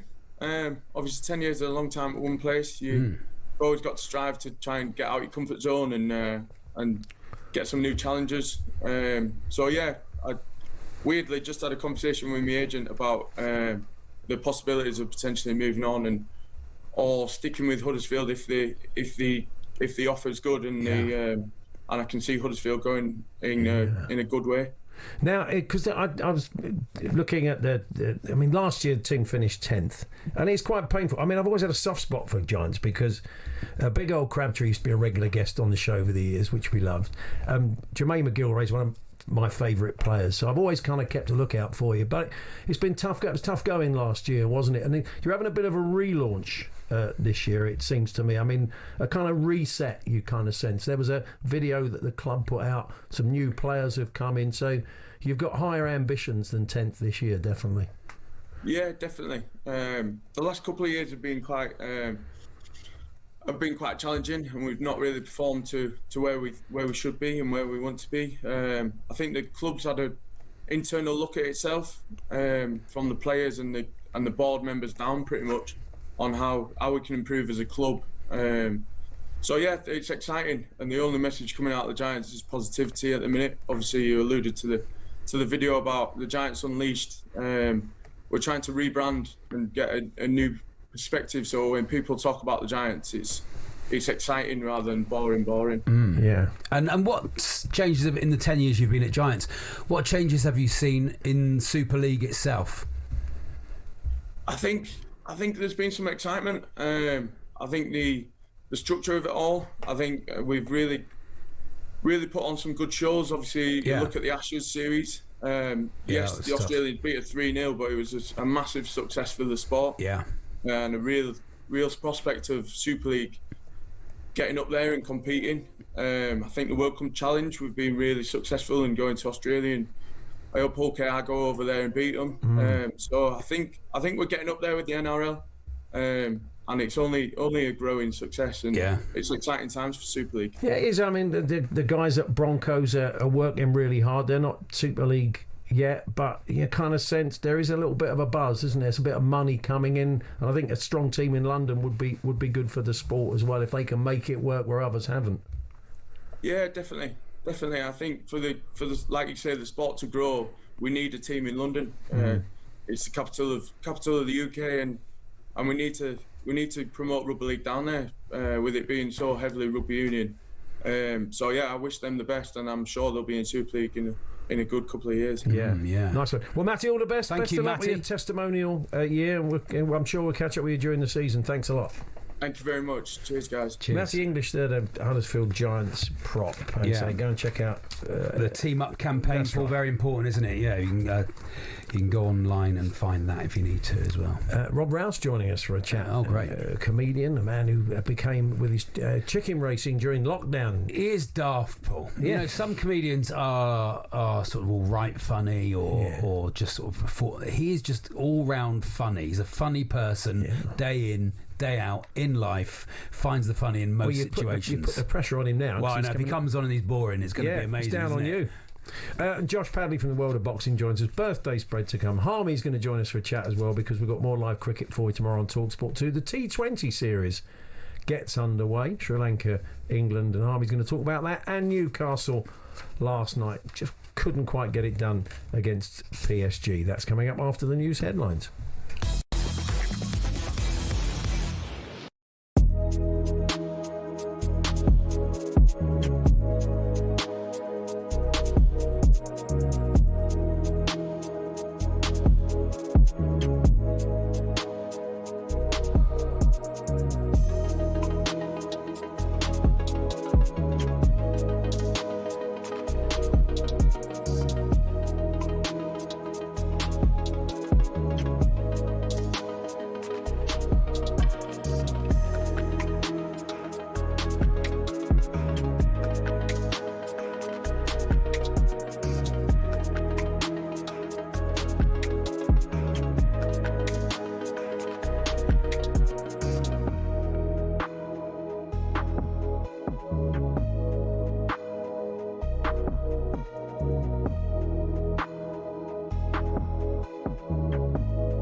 With 6 English clubs still in the Champions League after last night, are you coming round to the new format? Ali McCoyce reckons one of them could go all the way. I think, and you could argue that it should be the case because of the spending power as much as anything. I think we're getting an English final, all English final. Yeah. Well, will those two sides be Arsenal and Man City? Former City goalkeeper Scott Carson's told us Arsenal should be worried about Pep having the bit back between his teeth. With him, it wouldn't surprise me if he'd done another 4 or 5 years, because the passion he has for it and how much he loves the club, it just wouldn't surprise me. 2016 Masters champion Danny Willett has given his reaction to another green jacket winner's defection. American Patrick Reed announced he's leaving the Saudi-backed Live Golf League. I think for the DP World Tour, him having to play his full year or at least the next 9 months on the DP World Tour before getting his reinstated on the PGA Tour is, again, it's another win for the DP World Tour. The Chinese FA's ex-president and China's former national team coach are among 73 officials to get life bans for match fixing. US boxer Gervonta Davis, wanted on domestic abuse charges, has been arrested in the US following a 2-week manhunt. And Serena Williams is refusing to rule out a return to tennis at the age of 44. There's more at talksport.com.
Weekend preview on talkSPORT with Paddy Power. For more racing tips, check out their podcast, From the Horse's Mouth, with Ruby Walsh and our own Paddy Power. The podcast for racing fans, by racing fans. T's and C's apply. 18+, begambleaware.org. Yes, it's time to talk racing now. Ryan McHugh joins us once again from Paddy Power with all the latest news and odds. Good afternoon, Ryan. Hey, Ryan. Yeah, good afternoon, lads. Hope you're both keeping well. Yeah, not so bad. Okay, so take us through the car. What do you fancy this weekend? Yeah, so plenty of good quality action, lads, across 3 tracks on Saturday. ITV Racing is covered. Starting with Sandown, it's the Grade 1 Scilly Isles is the feature on their card at 240. Kitzbühel from the Willie Mullins Yard is a 10 to 11 favourite with ourselves. But I do think giving away £7 to the mare Calaconte of Gordon Elliott's might be tricky. So 2 to 1 about Calaconte might be the way to play that race. The race before that is the 202. It's a handicap chase, and Jax Jr. was the one I was liking in that. It's a race we are paying an extra place in. Drop it in trip on a stiff track like Sandown, I thought would play to his strengths. So he's 130 at the moment. That might represent a little bit of value. Over at Musselburgh, there's some competitive racing. The Scottish champion Chase at 220 is wide open. Traprain Law was a last time out winner at Wetherby. He's only been raised £4 for that win. I think that still leaves a little bit left in his handicap mark. So at around 11 to 2, I thought he was one with a big chance. Finishing down with Leopardstown, lads, this weekend. They host their 2-day Dublin Racing Festival on Saturday. It kicks things off. So I'll give you a horse for Saturday and for Sunday. One I like on Saturday is County Final, the 225 race. We're paying 6 places online, and he looks to one that should run really well. Was only touched off by a horse of Gordon Elliott's in Limerick over Christmas, but back into handicap company. I think he might have a few pound up his sleeve. And one on Sunday, one of my best bets of the weekend comes in the opening race on Sunday. True Testimony is the horse. She's currently 12 to 1, which looks a bit of a big price. I think on Sunday. She caught the eye at Leopardstown at Christmas last time over 2 mile. She steps up in trip a couple of furlongs, which I think will really suit, and hopefully there'll be more to come from her. But plenty of festival clues this weekend, lads, most notably at the 2-day Dublin Racing Festival. Fantastic. Yeah, not long there. We'll be there, Charlie. Getting close. We'll be there, Paul. We'll be there whether they like it or not. Oh, I very much like it. Thank you, Ryan. We'll catch up with you soon. Ryan. Cheers, lads. Thank you. Thanks to Ryan there. Yeah, we'll be bringing you all the colour at Cheltenham every afternoon during the festival, and Big Alan and the gang will be bringing you all the build-up on breakfast. But for now, thanks to Ryan. If you want to check out all the latest racing news, Paddy Powers and the Horse's Mouth podcast is available every week, and you can download the latest podcast episode from your podcast provider now. 18+, begambleaware.org. Weekend Preview on talkSPORT with Paddy Power. For more racing tips, check out their podcast, From the Horse's Mouth, with Ruby Walsh and our own Paddy Power. The podcast for racing fans, by racing fans. T's and C's apply. 18 plus BGambleAware.org. Now, in the ready win for our next guest, I thought I would look up his involvement in the world of chicken racing. Oh, yeah, sure. Which he owned it. It was like the Bernie Eccleston of It was amazing. chicken racing. During lockdown, especially, a great lifeline for people. But AI said this. Based on search results, there is no information linking British comedian Rob Rouse to chicken racing. Yeah, he's denied it. He's scrubbed it off the internet. Has he managed to get that off of AI? He's scrubbed that off the well, internet. let's find out, because Rob's got a new tour. He's going to tell us about that. Good afternoon, Rob. Hello, Rob. Good afternoon, chaps. It's a thrill to be back on talkSPORT Radio, the largest talking about sport radio station where we talk about sport, talking about sports. Exactly. As we used to. Could be a new tagline. May we just say... Yeah, you're welcome to have it. And may we say rest in peace, Janet McFeathers. Thank you very and all much. the other chickens, of course. Yeah, of course, who've all now gone to the great racing pen up in the sky, where they are laying some of the fastest eggs known to humanity. You're quite right, Paul. We were there was a period, wasn't there? And I have a huge debt of gratitude to pay to everyone at talkSPORT, because there was a period, wasn't there, where we were the only live sport happening in the country, in the whole country. Live chicken racing around from your my garden, Rob. I mean, it was amazing. Incredible scenes. It was a wild time. Heady times. Huge amount of money changing hands, £5 a bird, that kind of thing. You could only have a pint if you bought a jacket potato at one point, and the only sport you could listen to was chicken racing with Rob Rouse, which was... what an astonishing time, but we made it through it together, didn't we? I wouldn't underestimate the service you provided, though. Patrick Reynolds has been in touch. He said, could you thank Rob for keeping me and thousands of other listeners sane with his brilliant chicken racing segments during lockdown? And he also says R.I.p. Janet McFadden. Well, Janet was the star. Janet was the breakout star. We were all going out of our minds at that stage, and then everything, even all the little things like that, helped Rob. I think all the great bits of escapism like that. Oh, well, and I'm really, really grateful for you guys for playing along. Obviously, you saw the true sporting prowess that was on display, but to actually put it on the radio, and thank you to your listener. Was it Patrick who called in there? Yeah. You're very welcome, Patrick, because we were acutely aware at the time that we really did cleave the listenership right down the middle with those who thought it was one of the most exciting things available being broadcast, and some people who thought this really was end of time stuff. Rob Rouse has been recently crowned Comic Best Actor of the Year. Now that is an award that has been set up by the comedy fraternity. That's lovely. And it's voted on by other comics, and I vote for Rob every single year, so I'm amazed it's taken him this long to win it. He's the funniest man I know. He's absolutely incredible live comedian, and you should definitely go and see his tour. What can people expect on the tour, Rob? Well, it's called Funny Bones, lads. It's called Funny Bones, and it's 90 minutes, and I'm doing both halves. I've got no support. It's just me. And it's me being as funny as I possibly can for 90 minutes solid. There's no great through line. There's no takeaway. There's nothing to learn. I think at the end of the show you might leave with a slightly lower IQ than when you came in. If there's an aim to be had in the show, that is exactly it. Yeah, you'll know slightly less, but hopefully you'll be happier. That's the plan. Well, I know you can do 90 minutes because I booked you to do an award ceremony I do every year, Paul, for farmers and farm machinery people. Yeah. And I booked Rob one year, and they laughed so much they were literally crying. These are farmers. You don't want to be laughing that much near farm machinery. Farmers all the machinery had been turned off. We stipulated that before, and I was not involved in any machinery at the time. As well. Farmers and farm people do not laugh at much other than farms and farm people. And Paul had them literally crying with laughter.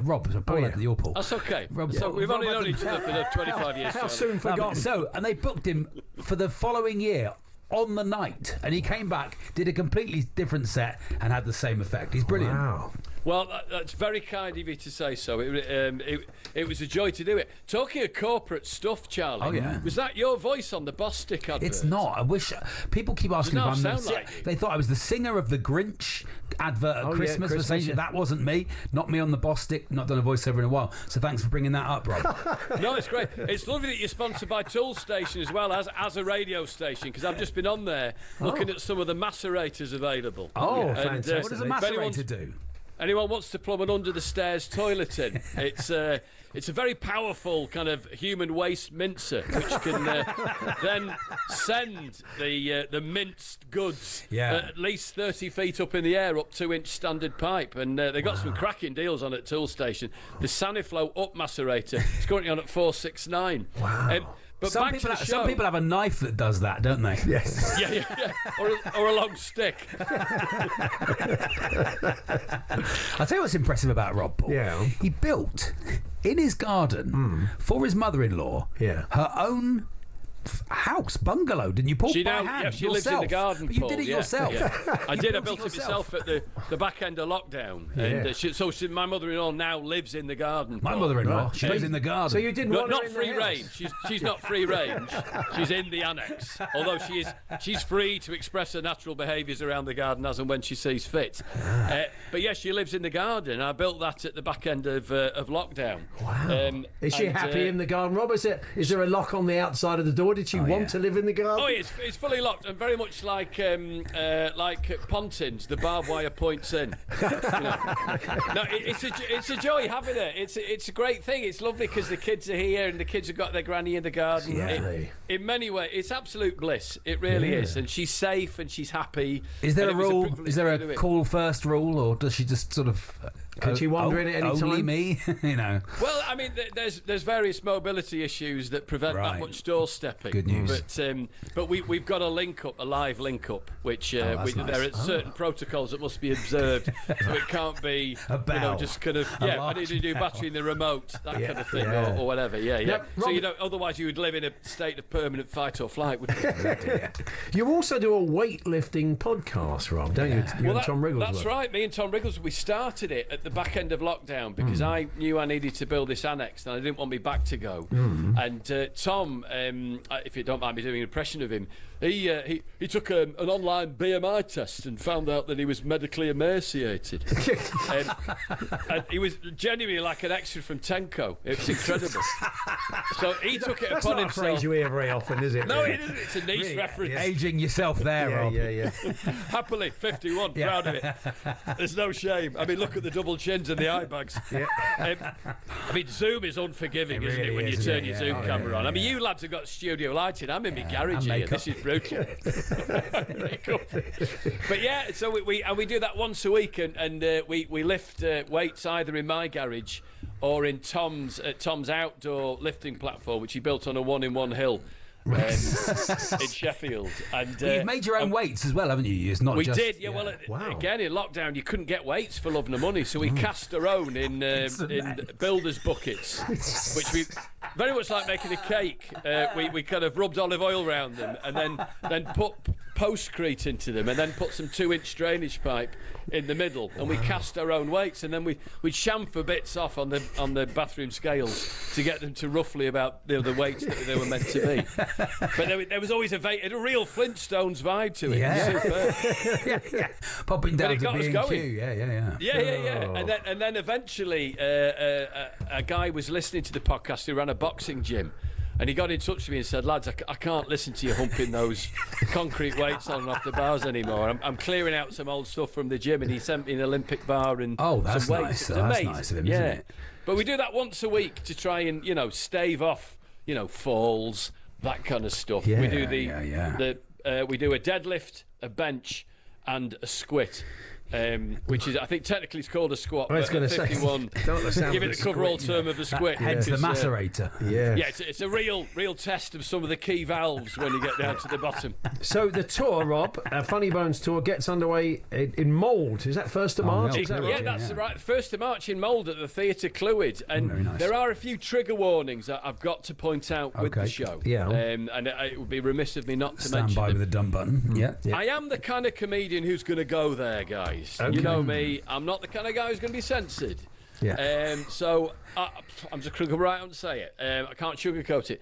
There might be mentions of garden centres, reading glasses, varifocal glasses, that kind of stuff. Yeah. That's just that's the tip of the iceberg of where I'm going to get to warn people. You know. Yeah. Exactly. So if you can't cope with it, I might even talk about biological washing powders, non-biological washing powders. We're talking edgy stuff. Yeah. The kind of stuff you might hear when you listen to podcasts for about 4 or 5 hours. Kind of Joe Rogan territory.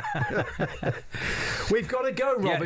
Jill's been in touch. Hi, Paul. Who's Jill? Jill has become so Jill. invested. She became so invested in Janet and the chicken team. Yeah. Paul. Rob kept me saying. I keep calling him Paul. Rob kept me saying too. All right, please Nancy. thank him. There we are. Yeah. Rob, we've got to go. Rob. But it's an absolute pleasure. Go and see Rob. RobRouse.com. Thank you so much. All the dates are there. You can click through All and the get your dates at tickets. robrouse.com. Thank you so much, gentlemen. Cheers, Rob. And Cheers, it's an Rob. absolute treat to talk to you. Always talk to lovely. you. Take Loads care. of love. See you soon. There we are. There's Rob Rouse, a very funny man. I think it's fair to say. I enjoyed that. So our thanks to Rob. Go and see him on tour. Tim Vickery joining us a little bit later on. Steve Harmison joining us for a chat. But going to catch up once again with friend of the show, Josh Padley. He's got a big title fight this weekend. And will be new dad as well. So been going on. That's nice. We'll find out more what's going on in his life. We're here with Tool Station, as Rob just said. Get winter ready with heating and insulation essentials, and all your macerators as well. By the sound of it, are on a good offer. Yeah. Next stop, Tool Station.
Big round of applause. Can we have a big round of applause? It's a superstar. It's Robbie Williams.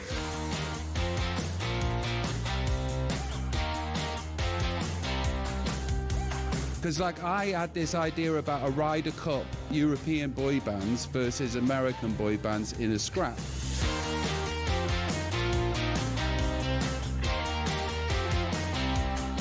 Yeah, we did.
Good afternoon, Paul Hawksbee, Charlie Baker here on talkSPORT. Now, our next guest first came onto our radar when one of our team has said, would we like to have a chat with boxer Josh Padley? He's got a big fight coming up on a big undercard, Joshua Dubois. And we said, yeah.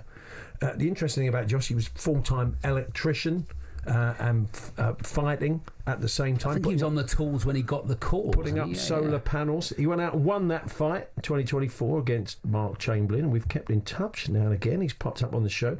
Then he famously went off incredibly short notice to fight the great Shakur Stevenson and gave a really great account of himself over 9 rounds. He's got his own European title shot this weekend on the Josh Kelly undercard in Newcastle.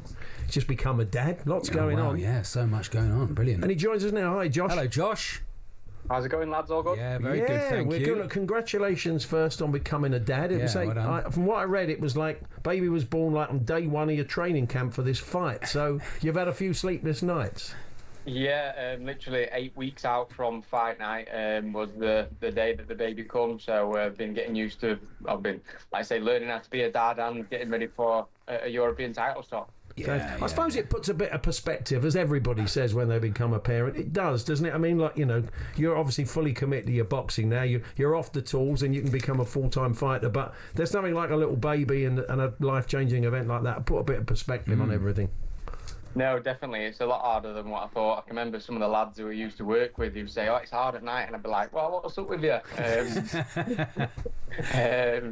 Underestimating it a little bit. But no, like you say, we've got through it. Like I say, massive night ahead on Saturday. Yeah, it comes to the point when you go, would you rather be punched in the face for 12 rounds, or would you rather have to get up at 3 o'clock and do the feed? I'll take the punching in the face. Yeah. Thanks very much. So, super featherweight European title, Jared Belmedi. I'm sure you've done your homework on him. What can you tell us about him? Tough operator. I think he's obviously, like you say, he's going to come to win. When you get to these sort of stage fights now, it's massive opportunities. One fight you lead on to the next, and it gets bigger and bigger. I'm sure he'll be coming to bring it. But like I say, fast forward a year from now, I'm now boxing for a major title again. So I'm keen to win this one. Do you miss the old life? Do you miss getting up 7 o'clock in the morning, putting up solar panels? I know what you're going to say. I don't even need to answer that one. How's it changed for you for training, though? Because when you were doing that, you said you kept yourself ticking over. You always kept yourself fit. But now you're going into fights with proper training camps. Does that give you more confidence? How does that make you feel? Yeah, massive confidence now. Like I say, before I was just training an hour and a half a day after being at work all day. And now I'm able to train twice a day. I live like a proper athlete now, like what you used to watch on. I used to watch on YouTube. I've got, like say, strength and conditioning, nutritionists, physios. So it's amazing to, like say, the hard work does pay off, and I put myself in that position now. Yeah. So it should be a great atmosphere there, shouldn't it? It should be a cracking atmosphere in Newcastle on Saturday. Yeah, that's it. Like the fight actually. We didn't know which show we were going to land on, and obviously we went into camp ready for it, but we were umming and ahhing which one we were going to land on. So I've only, I think, like I've got about 200 people coming up, but it was like 3 weeks when it got announced. So it'll be amazing up here. Obviously up in the northeast, I know these lot are crazy up here, so I'm looking forward to it. And it's a good times for boxing in your part of the world, just up the road in Sheffield. We've had Dalton Smith. It'll be lovely if you can bring a title back as well, won't it? Yeah, that's it. Like I say, European title, major title. I think there's only 4 people from Doncaster ever won it. So obviously I'm keen to put my name in there, and one of them people is my coach, Jason Cunningham. So it'll be nice to join that short list and get a European title back to Doncaster. How do you reflect on that late quarter fight, Shakur Stevenson? I mean, how many days was it again? Just remind us, how many days? 4 days. Wow. Yeah, so I think it was like the Tuesday night or something. And then fought on Saturday night. So whirlwind, but not every loss. It is bad. Look what it's done for me now. Like you say, not every loss sometimes a loss leads into better things, and in my case, it certainly did. Well, you're a great advert for saying yes and saying, yes, I'm available, yes, I'll do it. Well, I mean, I was going to say to you, would you, anybody in your situation, in that same situation, would your advice be, take it, because it could be a lifetime? I mean, you went 9 rounds with him and did incredibly well at such short notice, but there's always an element of risk in something like that, but you'd still advise someone else in your shoes to do it. Yeah, like I say, I stay ready. Well, at the time, I was staying ready because I didn't have no opportunities. I didn't have a promoter. I didn't have any fights lined up. So the only thing to do is stay ready and hope that call comes. In my case, it did come, and obviously I've changed my life since that. So any fighters out there or anybody, stay ready. Yeah. No, absolutely. Someone who's coming back is Tyson Fury, of course. What do you think of that? Him having that time off but coming back saying he's going to take some fights? I mean, we've heard it before. He can't stay away. It's like the drug of boxing, obviously. Yeah. He's straight back in there. Quite a tough fight, isn't it? Mark Mudov is a tough fighter. That, it consumes your life, boxing. And like I say, when people try and step away, it's probably tough. And after a little bit of time and a break, it's like, now what? So he's back there, like I say, Mudov, big tough fight to get him back in there, and fingers crossed we see obviously the AJ Fury at some point. Yeah, that'd be great. It's another Netflix fight, and they are getting more involved, aren't they, Josh? I mean, it's all good from the fighter's point of view. That means there's more money out there, more options, more people wanting to watch you in action. So I'm guessing as a fighter, you'd probably say the more the merrier, people getting involved in broadcasting boxing. Exactly that. You've got to think of how many people actually use Netflix. There's thousands of millions of people that don't have any interest in boxing, but if it's on there, they might stick it on, and then you might get some new fans. Like you say, you said it yourself there, all eyes on the sport is better. And it's not an extra subscription, or it's not it's not effectively a pay-per-view once you've bought the service, rather. Nice one. Well, not quite. As long as you're on Netflix. As close as you get these days. Yeah. So here we are, at 3 o'clock Thursday afternoon. What's the timetable for you now before fight night, Josh? Press conference tonight, I think it's 5 o'clock or something. Straight back, rest up. We've got the weight obviously to do tomorrow, and then refuel back up and get ready for fight night. So, like I say, a couple of nights away from the baby, which has been nice, down in the hotel room. Get the sleep back there, so all good, and really excited for Saturday. Brilliant. Well, let's hope you can bring the belt back to your new daughter. So good to talk to you, Josh. All the best. Thanks, Josh. Good luck. Thanks for having me on, lads. Cheers. Take care. There's Josh Padley there, who fights at the weekend. Keep your phone on port. I mean, I think he was a fighter. Always so, be ready. I don't think they're going to ring you or me and say, "Are you ready to fight on Saturday?" I'd like to see you fight Shakur Stevens. To be like that old Laura and Hardy film. Well, I'll be ready. I'll go in. How much is it? How much you get? Oh, I did all right. I think about £500,000 out of it. I'll do it. Yeah, $500,000 maybe. Quid, I mean, I may be making that up. Okay. But I think he did quite well out of it. Okay, all right. Well, it was a life I'll await the call. He's probably on the other end line saying, I got nothing like that. Nothing just nowhere near that. Backside. I think it was. I mean, it was a decent. I mean, it was. But he did brilliant. He went 9 rounds. He got put down 3 to Shakur Stevens. For goodness sake. Amazing fight. We spoke to Shakur Stevens just before the fight, and he, we were saying, oh, you never know. I mean, he was obviously incredibly confident. Yeah. He said, but he's saying, whoever I fight, I'm going to look. He's a great fighter. He's an action against. I like this weekend. The best fight chat we've ever had, Paul, and we got a break, was when we had the 2 bare knuckle boxers in. Yeah. And one of them was really confident, and the other one suddenly looked a bit less confident. Yeah. The lad he was from South. He was from Boston, wasn't he? Yeah.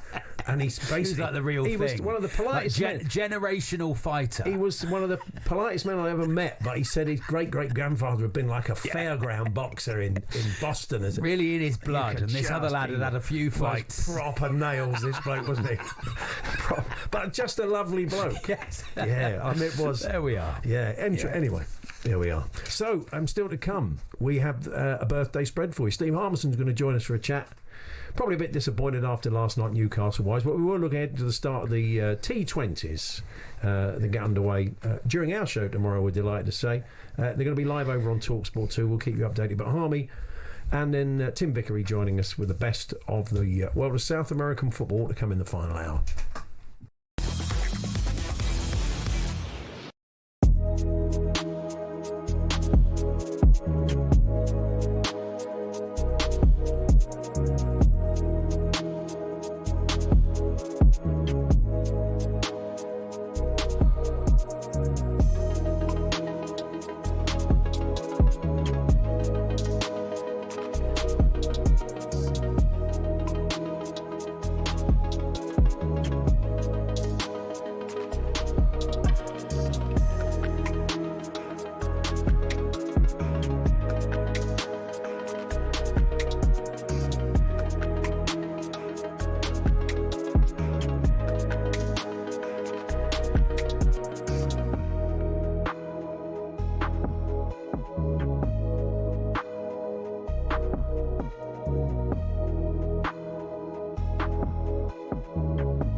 With 6 English clubs still in the Champions League after last night, are you coming round to the new format?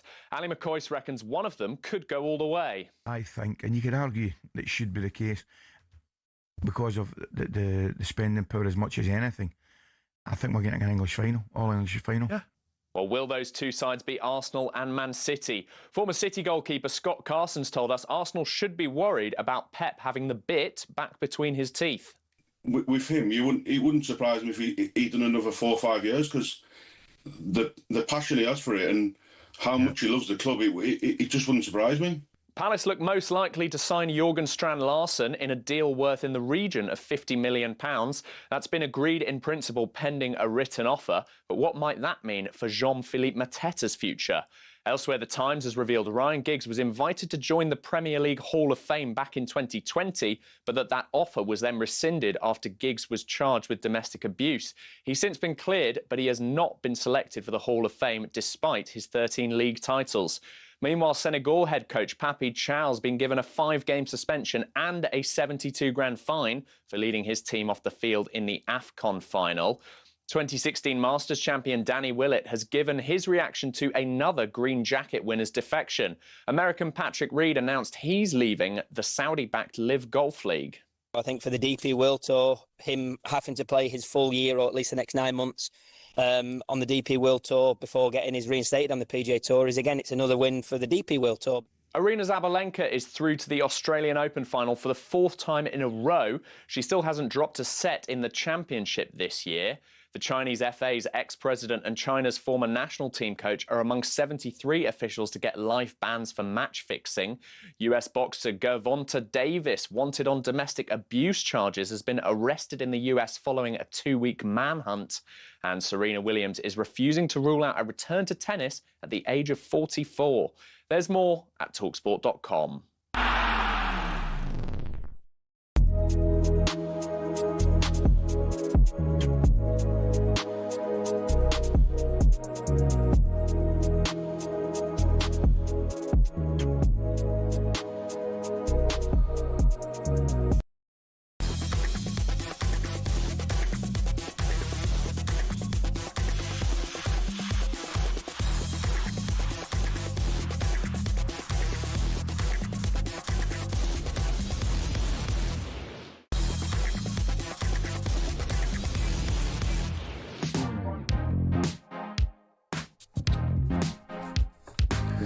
Good afternoon, Paul Hawksbee and Charlie Baker here on talkSPORT. And in the final hour of the show, of course, it's Thursday, which means Andy Jacobs and Jeff Peters will join us for another birthday spread. Stupid kids game. Yeah, what a waste Absolute of time waste of half an hour. We try and predict. No one enjoys that. At least they know when to turn the radio off, Paul. That's true. Yes, giving them a heads up ahead of Robbie Williams. Have half hour off before Robbie Williams. You can do something else. Or you can play along. It's up to you. We'd love you to, of course. Tim Vickery is going to join us to bring us the very latest from the world of South American football. And as we said, Robbie Williams live at 4 with Andy Goldstein and Darren Bent on Drive, not just chatting to the boys, but playing some new music and some old favourites as well. So that's a must listen. 4 o'clock this afternoon. Now, the cricket's back tomorrow over on talkSPORT 2. We'd like to say we're bringing you the white ball tour of Sri Lanka heading into the World Cup. So England having done very well. I mean, to win a one-day series in Sri Lanka, it's good going. Yeah, very good. We've been pretty good recently, the old T20 format. So let's get the thoughts now live from Sri Lanka. Former England fast bowler. We will touch on Newcastle, unfortunately, Harmy. It is Steve Harmison. Hiya. Hey, Harmy. How are we doing, gents? Good afternoon. It's lovely over here. Yeah. It's nice and warm. Beautiful weather, and to be fair, the cricket was brilliant in that ODI series, a series which I think possibly has gone. It hasn't been shouted about too much about how well England have done, because Sri Lanka beat everybody. I mean, they've won the last 8 series here at home. Difficult team to get to beat in England. I thought England were fantastic, especially in that 3rd ODI, and now they're going into a format which I think they're a little bit more suited with the players they've got out there.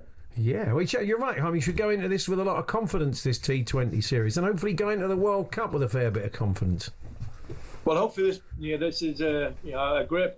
Preparation's a bad word at this moment in time after the Ashes. So I mean, this is good preparation for it. Question mark on Ben Duckett. I think he's got a finger injury, which I think might rule him out. It might not. I think he damaged a finger in the field. Jofra Archer probably won't play in the games here leading into the World Cup. Will he play in one? I'm not so sure. But I think for the rest, Phil Salt, who spoke to talkSPORT earlier this afternoon, he's got 4 out of the 8 international T20 for England. So he comes back into the group in fine form. And Josh Butler, who we've seen a little cameo in that second game, didn't get a bat in the third game. He will go back to the top of the order in England with Salt, Butler, Duckett, Brook, Bethel as a top 5. I think that's pretty good for England going into the World Cup. Yeah, England GOAT Joe Root showed his worth in the one day, as I thought. But Brooks said yesterday it was never ever even considered for the T20 side. Does that surprise you at all, or is that just where we are in his career? It's just where we are. I think it's where we are. I would agree with Harry. Anywhere else in the world, possibly not this part of the world, right. Where you can get pitches where the game goes a little bit slower. Yeah. Not too much slower, but a little bit slower. And I think because of that, Joe's ability to hold an innings together, I know it's only 20 overs, but I still think there is a place for him in this part of the world in T20 cricket. If we go to India and they go on absolute flat ones, then yeah, I agree that Joe might not be, but he can adapt. He is a wonderful, wonderful player. And we showed in all 3 games on a slow pitch, he got England and he got 250s, and on a good pitch and a faster pitch, one that Harry's talking about, he got 100 as well. So I think there would have been a place for Joe Root, but England have still got some pretty good players to go into that World Cup. There was a few people suggesting a while back that Josh Butler's race could have been run. He didn't have to do a great deal, as much as he didn't have to get us out of jail as much in the one day series. Harmy, how do you feel about him going forward? Yeah, if Josh Butler's race is run, we've got some side. I tell you. We have got some side. It'd be like saying Erling Haaland's race is run in the Premier League. I mean, Josh Butler is still, for me, one of England's best players in white ball cricket. He really is. He looked in a bit of a grumpy mood in the first game. He looked a bit better in the second game, and he'd be itching to get into these T20s because he watched what happened with Root and Brook. Next in with pads on, he'd have been desperate to get in the third game. So I watched some fireworks from Josh Butler. I think best format for him, the one he enjoys the most. And write Josh Butler off at your peril. For me, if he is being written off, we've got some side, because he is, for me, still England's best ever white ball player. Yeah. Well, let's talk football then. I don't know if you managed to catch the game last night, did you, or whatever time it was with you? I did. It was. I thought it was a brilliant. There was a brilliant fighting display from Newcastle. It was 1:30 it kicked off. Kicked off 1:30, finished 3:30. I was dozing a little bit in between, but I mean, it was. I thought Newcastle, Eddie Howe.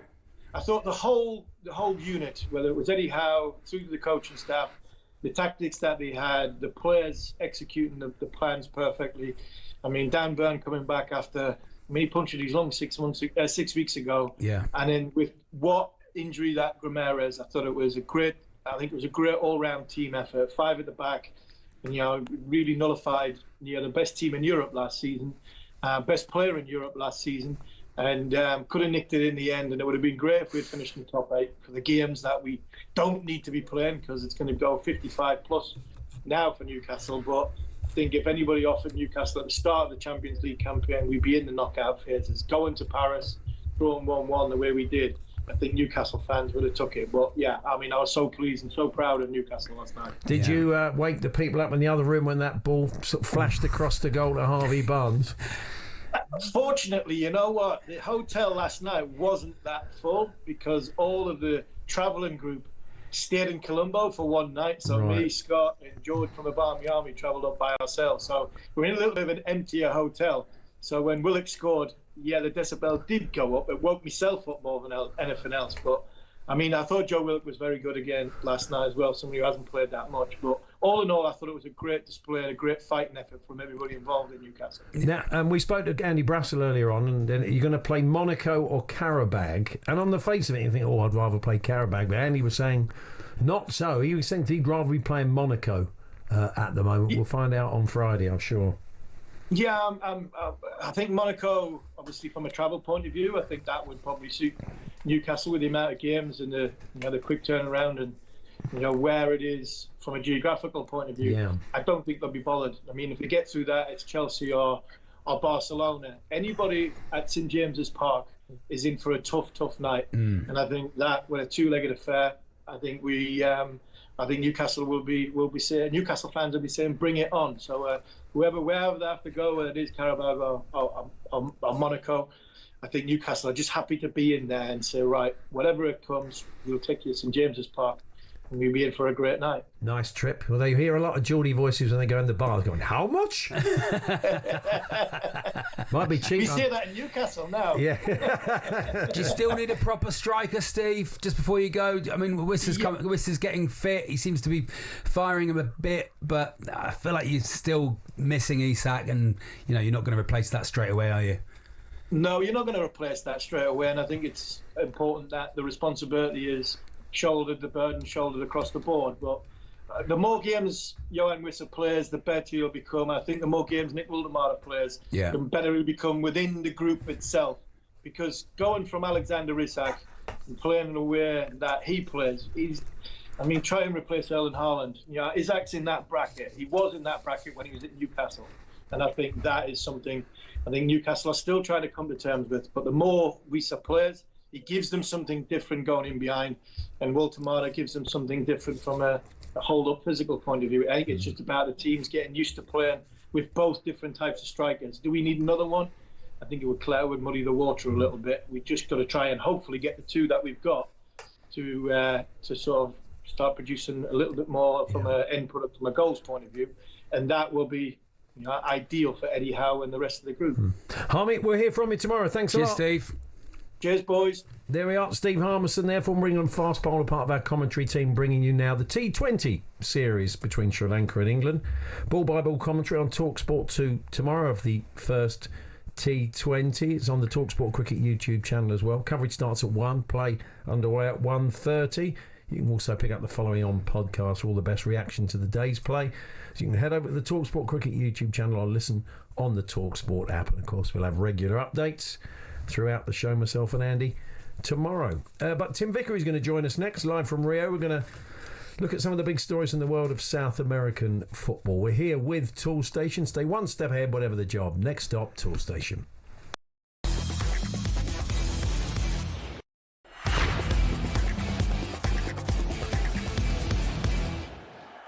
Thanks, Kenny, big Liverpool fan. You're not King Kenny, are you, Kenny? I was nicknamed after Dalglish. I was born in the 70s. Oh, wow. Brilliant. Me after that because, Brilliant. What's acceptable to you then? Well, Liverpool got to win the Champions League. They spent all this money in the transfer window. They've backed the manager, and he's not delivering. He's changing the philosophy of what Jurgen Klopp had instilled after many years of mediocre success. Jurgen Klopp came in, put the philosophy in, built the club ground up. This guy is destroying it. The more he's there, the more influence he's having. You can see the result. He won the league last year because Jurgen Klopp's philosophy was still instilled in the players. Arne Slot plays possession-based football. They're coming the most boring side in the world. It's like when Van Gaal took Man United. I was there at the Burnley game. The fans were shouting, attack, attack, attack. When Van Gaal was at Man United, the fans started shouting, attack, attack, attack. I can see the same parallel to Van Gaal at Man United and Arne Slot at Liverpool. Kenny, Danny's here. I mean, those are strong points, aren't they? Yeah, there's so many points. I thought Jamie Carragher's piece on Monday night regarding Liverpool was excellent. You couldn't really deviate from any of his points. The physicality of the side's not there. Mainly, a lot of the Premier League's changed a lot this season. Liverpool aren't able to cope with it. The long throw-ins, the set plays, they've struggled like mad. Dynamism isn't the same. And ultimately, when you break it down and you look at quality of players, In Liverpool's first team last season was Trent Alexander-Arnold and Robertson. Frimpong and Kirkez are shadows of those two players. Gakpo's playing on the left wing. He couldn't lace Diaz's boots. I think a big round of applause. Can we have a big round of applause? It's a superstar. It's Robbie Williams.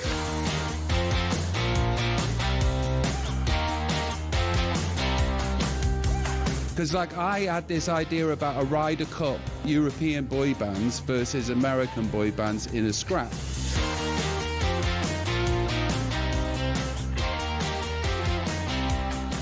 Yeah, we did.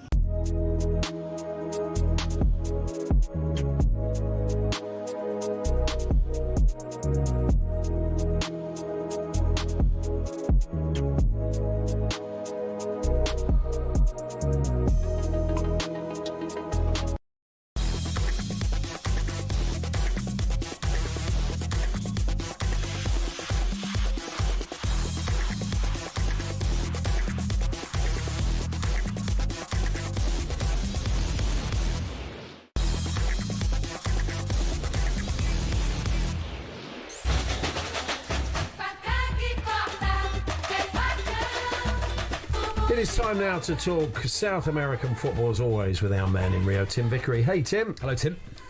Afternoon, gentlemen. How you doing? Good, thank you. Earlier on in the week, we had a representative, a journalist who's over here working with Corinthians Paulista for the women's games, the Women's Club World Cup. And yesterday at Brentford, Corinthians took on Gotham, who I think Gotham FC were the favourites. But they won, and they have now reached the final. They'll play Arsenal at the Emirates in the big final on Sunday, Tim. Yeah, it might have been a different result had Commissioner Gordon been refereeing, but he wasn't. And in the women's game, we don't. And this is the first time this has happened. This tournament, this Women's Champions Cup, will be will be held every year, with the exception of the years when there will be a full-blown Women's World Cup. So this is the first time, and it's really fascinating.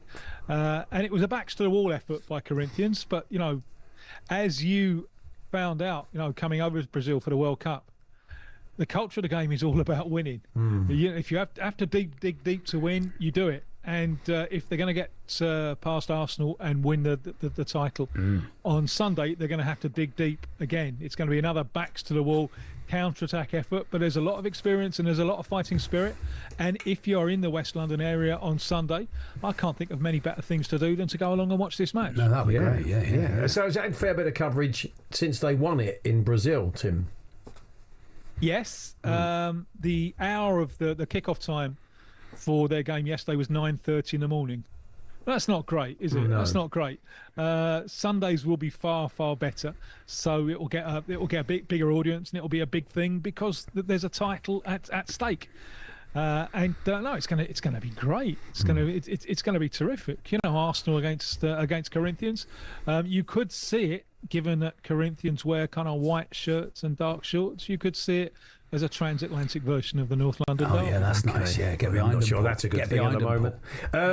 Tim, Lucas Paquetár's deal is done. He's gone to Flamengo, and it's seen as important for Brazilian football, this deal, as much as it is just for Flamengo. Paquetá is in the building. He has landed. He's at Rio Airport at the moment. Loads and loads of people have gone out to greet him. It's a big thing, this. This is by far the most expensive signing that a Brazilian club has ever made. Over the past few years, they've been bringing back from Europe, but usually either veterans at the end or those who really haven't come off. Paquetá is not quite in either of those categories. I mean, he's 28, theoretically at the height of his powers. He is a current Brazil international, 59 caps. And one of the reasons that he's come back is that he fancies a place not in the squad to play in the World Cup, but in the team, in the starting lineup. If they go with 3 in central midfield, they've been trying with 2 in central midfield. Can you do that in extreme heat when one of them, Casemiro, will be 34? If they do go for a third man in midfield, then Lucas Paquetá is right in line to... and that's the reason that he's pushed to go now rather than in the summer and help West Ham out of their current predicament. Some of his opening words, well, they've got a game coming up on Sunday. It's like the Charity Shield. It's the Super Cup. They won the league last year, Flamengo. They're against the Cup winners, Corinthians, a one-off game in Brasilia. And he could well play. He could well be, if they can get all the paperwork done, he could well be available for selection. And it seems that mystery back illness, back injury that kept him out the last 3 games of West Ham, that might mysteriously have been cleared up. Let's have a look at some of the transfer stories. We've talked a lot about Kendry Pires in the past, Ecuadorian player. He's gone to River Plate on loan. Chelsea have let him go out on loan. Yeah, this is proof that things aren't going as hoped and expected. He's 18. He is a kind of Ecuadorian Phil Foden. And he burst on the scene. He was scoring goals at 15 in club football. At 16, he was playing and scoring for Ecuadorian World Cup qualification. And there were enormous, enormous hopes. But the last 18 months or so, they haven't been good. And obviously, Mr. Rosinho knows all about him from his time at Strasbourg, all about his progress and or lack of it. And they feel that there's no doubt about it, it is a step backward. You want to get him adapted to European football. It's a step backward to loan him to River Plate. But it's a good club to go to. It's a massive stadium. It's the biggest capacity stadium in South America these days, and they're going to make it bigger. They're going to make it over 100,000, that River Plate capacity. It's a club that loves good football. They're not in the Champions League this year, the Libertadores. But hopefully, if he's taking one step back, in the long term, it will be 2 steps forward. One I meant to ask you about a couple of weeks ago, Claudio Echeverri, he's gone to Girona, sister club from City, the Argentine player. I mean, is that a surprise to you? A little bit, yeah. I mean, maybe he'll go to my Girona and he'll pick up the knack. But when he, I love that one. Every time I can't resist it. It's pathetic. Pathetic. Yeah, Sam Delaney. It just fits perfectly in that little space. Yes.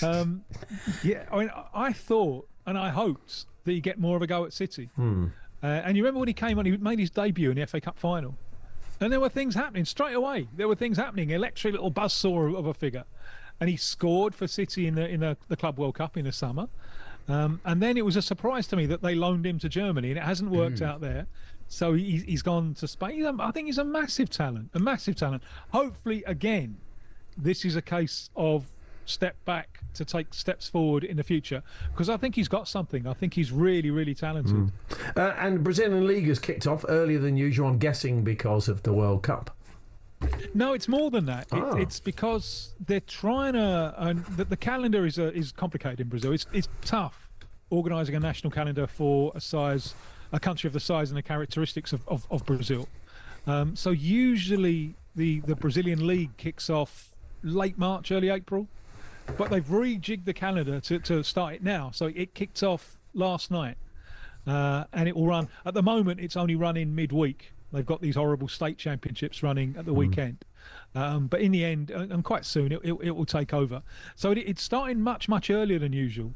This is good news for Mr. Neymar, who's expected back next Wednesday, the second round, after his knee operation, because it means that right from the middle of next week, he's got the possibility of serious games. Not these Michael Rodent games in the state championship, from which it's very hard to stake a claim that you should be recalled to the Brazilian national team. But in the Brazilian championship, especially with all these players coming back, and it is now the real deal Holyfield, if he does shine in the Brazilian championship, then the lobby for him to be recalled in time for the World Cup, which is the whole meaning of the thing, that lobby will grow and grow and grow. So it's good news for Neymar, and this is going to be one of the most interesting narratives in Brazilian football over the next few weeks. Can Neymar convince people, and especially Carlo Ancelotti, that he's good for a recall? Excellent. Tim, we'll catch you next week. Cheers, Tim. Look forward to it. Cheers. Tim Vickery with the very latest from the world of South American football. Coming up next, it's the birthday spread. Andy Jacobs and Jeff Peters will be joining us, and hopefully you'll be playing along at home.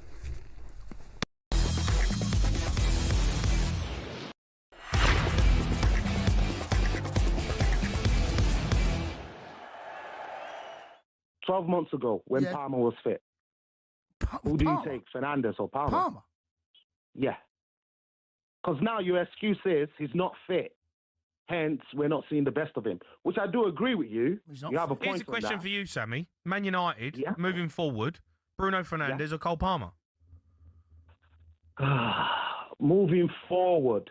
Because you said moving forward, obviously Cole Palmer, because he's younger. and if he can stay fit. But look on the plus side, Fernandes is hardly injured. No, he don't get injured a lot, to be fair to him.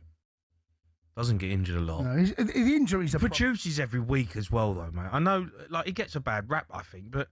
Man, you look at his stats in terms of chances created. It's ridiculous. No, Every season he's top. He's top drawer, right? But Cole, it seems such an unfair conversation because Cole Palmer has had this season on the back of the Club World Cup, one player of the tournament, by the way, right? We're talking about a serious footballer here, and it wasn't that long ago that he was being looked at as the next bright young thing in world football, right? And his injuries, it's amazing what injuries can do to you if you can stay fit. Now, maybe the Club World Cup has come back to haunt him a little bit. He's played a lot of football. He's had his groin issues. He can't get in the squad. He can't stay fit. He's got his own personal issues right now to get himself back into Chelsea's best 11. Yeah. When he's fit, he's in Chelsea's best 11. There's no doubt about that. When he's fit, he's knocking on that door of that England 11. There's no doubt. But at the moment, he can't. The conversation feels so unfair. And I, like I said, on a personal level, you can't get fit. Sammy, just quickly. Yeah. Bruno at his best and Palmer at his best. With 6 English clubs still in the Champions League after last night, are you coming round to the new format? Ali McCoyce reckons one of them could go all the way. I think, and you could argue that it should be the case because of the spending power as much as anything. I think we're getting an English final, all English final. Yeah. Well, will those two sides be Arsenal and Man City? Former City goalkeeper Scott Carson's told us Arsenal should be worried about Pep having the bit back between his teeth. With him, he wouldn't surprise me if he'd done another 4 or 5 years, because the passion he has for it and how much he loves the club, it just wouldn't surprise me. 2016 Masters champion Danny Willett has given his reaction to another green jacket winner's defection. American Patrick Reed announced he's leaving the Saudi-backed Live Golf League. I think for the DP World Tour, him having to play his full year or at least the next 9 months on the DP World Tour before getting his reinstated on the PGA Tour it's another win for the DP World Tour. The Chinese FA's ex-president and China's former national team coach are among 73 officials to get life bans for match fixing. US boxer Gervonta Davis, wanted on domestic abuse charges, has been arrested in the US following a 2-week manhunt. And Serena Williams is refusing to rule out a return to tennis at the age of 44. There's more at talkSPORT.com.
Good afternoon, Paul Hawksbee, Charlie Baker here on talkSPORT. And it's time once again for the birthday spread. A very simple game in which myself and Charlie try and guess the ages of celebrities, professors. It could be anybody from any walk of life. People who've celebrated their birthdays this week. And Andy Jacobs has decided he can find a little funny off the back of, which is how they get selected. Very good here. A margin of error will build unless we get them absolutely spot on 10 times. Oh, yeah. Imagine that happening. That's never going to happen. Well, unless we do the enhanced birthday spread, which I had floated earlier on. Oh, nice idea. Let's run that past Andy Jacobs, who's very key to this whole process, and Jeff Peters as well. The enhanced birthday spread is a bit like the enhanced games, Charlie, where me and Charlie cram and read all the newspapers for people's ages, and then it just becomes a memory test. Sounds like someone's doing that already. But do you think that's a bad idea? Sounds like someone's doing that already. How dare you? Stand up! Yeah. No, I like it the way it is. Yeah, I like it. Why break it? You know. I don't like change. Jeff Peters keeps score. Do you like the good, idea of Jeff's the enhanced birthday spread, Jeff? I'll go with whatever you guys go with. I'm happy to do that. Right. Paul, by the way, Not interested. Paul has won all. Yeah. Couldn't care less. Couldn't care less. Paul has won all 3 this year. It's 4 in a row. It's 109 to 66 overall, which means the number of official birthday spreads we've had between Paul and Charlie is 175. 175. And just before we start, really looking forward to hearing Robbie Williams on Drive. Sadly, he's blocked me on his social media because of some comment I made. Robbie, if you're listening, whatever I said, whatever I did, I didn't mean it. Oh, very nice. That's nice. It's getting early. Just a shame that Gary Barlow sang that one, but you know, other than that, I think they all sang it, didn't they? I mean, that's the nature of the boy. God, it started already. It's very technical. So, I think I won last time out, as Jeff said, so I'll kick us off then, and we'll alternate so there's no skullduggery. Birthday number 1, here's Pele and Sergio Mendes. It really is. Okay, birthday number 1 is the fine cricketer Daniel Vettori of New Zealand. Daniel Vettori. Always like a glasses wearing sport. Oh, It's yeah, good, very that. nice. Yeah. Andy showed me his school football team photo when he was, what were you, about 12? About 14. He's wearing glasses, and the goalie's wearing glasses. Both in glasses. That's not a good sign, is it? The goalie. Not great, is it? No. My sideboards were sensational. Yeah, they were. Paul and Barry Ryan hairstyle. Well, that's going back. Anyway, he used to throw, Daniel Vettori, he used to throw the most tremendous shindigs for his birthday.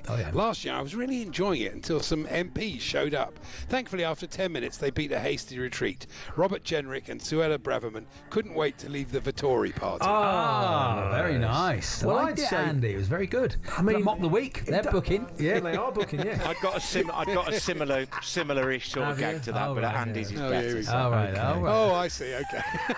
Well, thank goodness for that. Not much point telling us that, was it? Well, no, I was going to say Daniel and his family used to be really happy with how New Zealand cricket was being run, but now they've had enough. They want change. Vittoris are suddenly keen on reform. That was You're right. Andy's was better. Yeah. So I'd say he's probably it could be a big one, but 51. I'm going to go 51.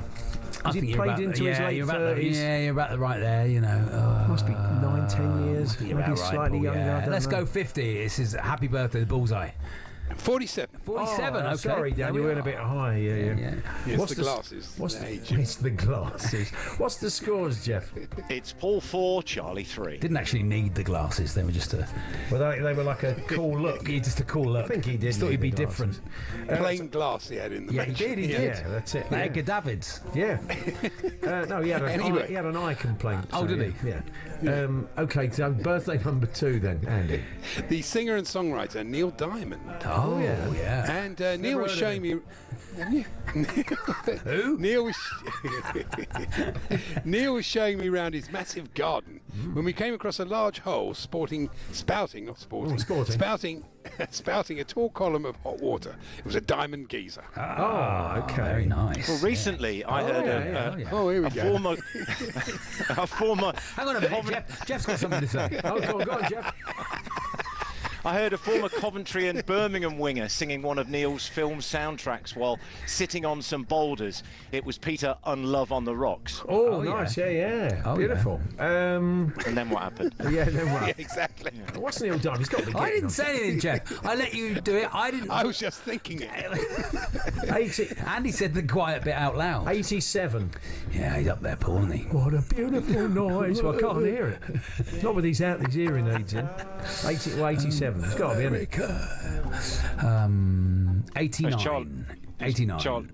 Okay, yeah, Charlie gets first on that. Oh, was it? Sorry about that. Wow, I know. We've done it now. There was a mistake made. We've done it now. Yeah. First mistake in 250 episodes. Sorry about that. Oh, yeah, first mistake.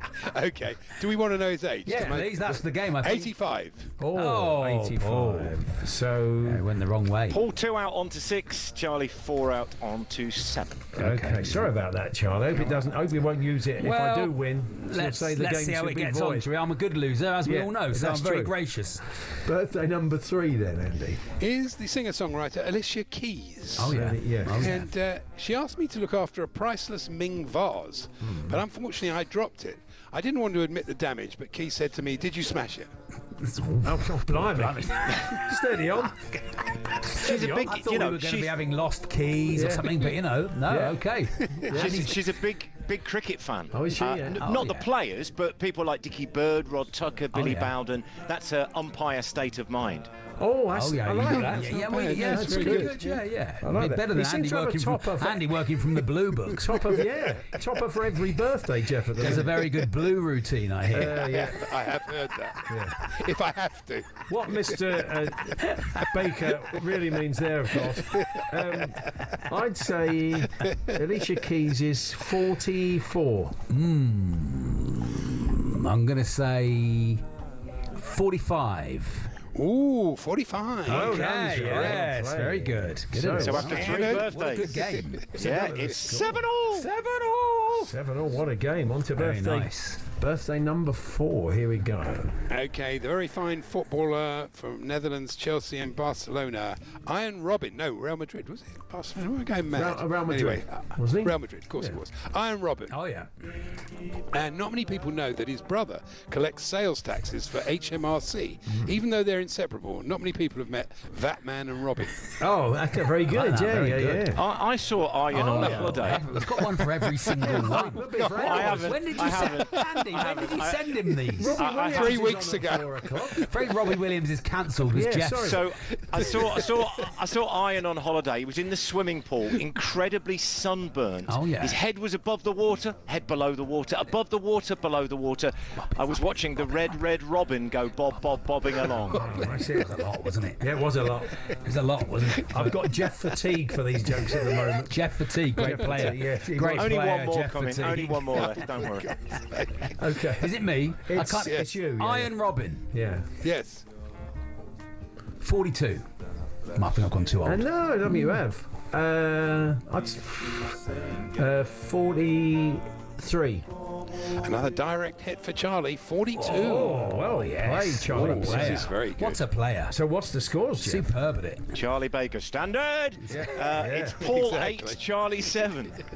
It's a very tight game. Birthday number going to half time with this one. Here we go. Cruel, don't know whether to root Okay, it's the US comedian and talk show host Ellen DeGeneres. Oh yeah. And she's very kind. It's very nice of her. She's very kindly agreed to sponsor the talkSPORT drinking team at this year's Cheltenham.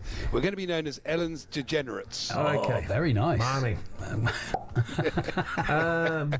It's me, isn't it? Will you read? She lives over here now. She lives near you, Charlie. She lived in the Cotswolds. She no longer lives there. She sold up, did place up, sold it for 20 odd million. Okay. And she's moved It'd be good on. to get her down to Cheltenham, wouldn't it? She doesn't live there anymore. So she doesn't live there. I mean, that sounds like a tough booking to me. Degenerates. Okay. The degeneration game. Yeah, she could do. I'd say she is older than you think. 60. 60. I'm going 60. Big birthday for Ellen. 60. Stuart Lee's just doing the scores. Oh, okay. Yeah, exactly. Go on. 60. I've gone. 63. 68. Surprise. Wow. Is she? Wow. Wowee. So, Jeff, we're going to half time with the scores at what? Oh, Charlie's in the lead. I think he's been inspired by my toppers. Charlie 5 out onto 12 and Paul 8 out onto 16. So Charlie leads by 4 at the halfway Inspired stage. to do something. As always. Inspired to call the Samaritans. Yeah. As always. Let us know Hello, Zurich. Let us know you're getting on at half time. talksport.com/HNJ. Text to 81089. Tweet to TSHNJ. We look forward to hearing how you're getting on very, very shortly. Of course, we're here, as always, with Toolstation. Yes, get winter ready with heating and insulation essentials. Next stop, Toolstation.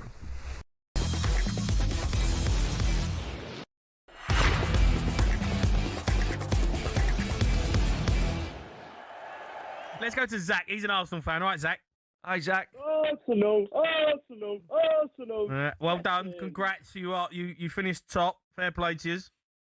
Mate, I think that penalty was a bit stupid to drag him down like that. But apart from that, I'm happy, and I think we're gonna go on and win it all. What do you mean? I think we're gonna go in and win the Champions League, mate. Do you genuinely believe that? Do you think you're the best? I believe it in my whole heart. I believe it in my whole heart that we'll win. I don't have a doubt they wouldn't. I'm not convinced, Zach. I'll be honest. I'm not convinced. You just said earlier you think they could as well. Oh, of course they can, because they're a good team and they're top. But I'm not convinced they're going to win the Champions League. Reason being, you ain't won it before. What is on? You ain't won it. But... You're stumbling already in the Premier League. You know, you played Kairat tonight. You made 11 changes. You know, you won 3-2, but I don't know. I'm not that convinced with Arsenal. When it gets to the latter stages over 2 legs, I think you're going to I think you get found out. What you mean is you hope they get found out. Well, obviously I hope, but I genuinely believe. Listen, they're in everything. 4 points clear in the Premier League. I'm not going to lose too much sleep if Arsenal win the Champions League, right? I, as a Spurs fan, I have to take it on the chin. But I just genuinely think that Arsenal won't win the Champions League. I just don't think. I think they're better teams than you over 2 legs. Look, I think your argument that we haven't won it is ridiculous because of PSG last season. They won it, but they've never won it before. Man City a few years ago, they won it. They won it, but they don't win it before, you know? I think it's our time. And it is easy to say, I think they're going to get beat by someone. There are like 24 teams that could... Yeah, I know, the 24 teams. If you get to I'm talking about latter stages, Barcelona over 2 legs. Well, you think they're going to... Yeah, but whoever... Bayern Munich. I know they beat Bayern Munich, and that was a really good performance, to be fair. But over 2 legs, I just think they get beat.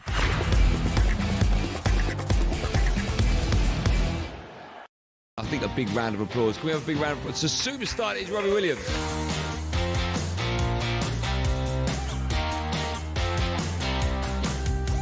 Because, I had this idea about a Ryder Cup, European boy bands versus American boy bands in a scrap.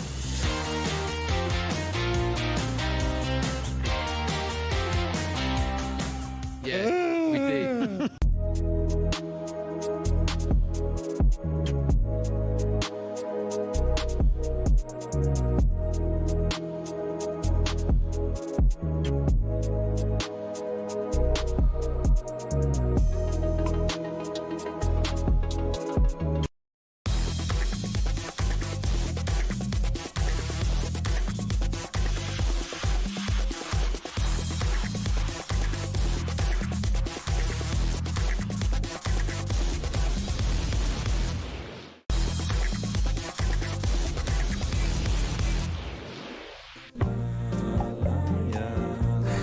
We are halfway through the birthday spread. It's quite a low-scoring affair. 16 plays 12. Yeah, but Patrick level. Reynolds has been in touch. He's doing better than us. Patrick nice. says 14 out currently. Loving Andy working from the Blue Brook. And who put 10p in Jeff?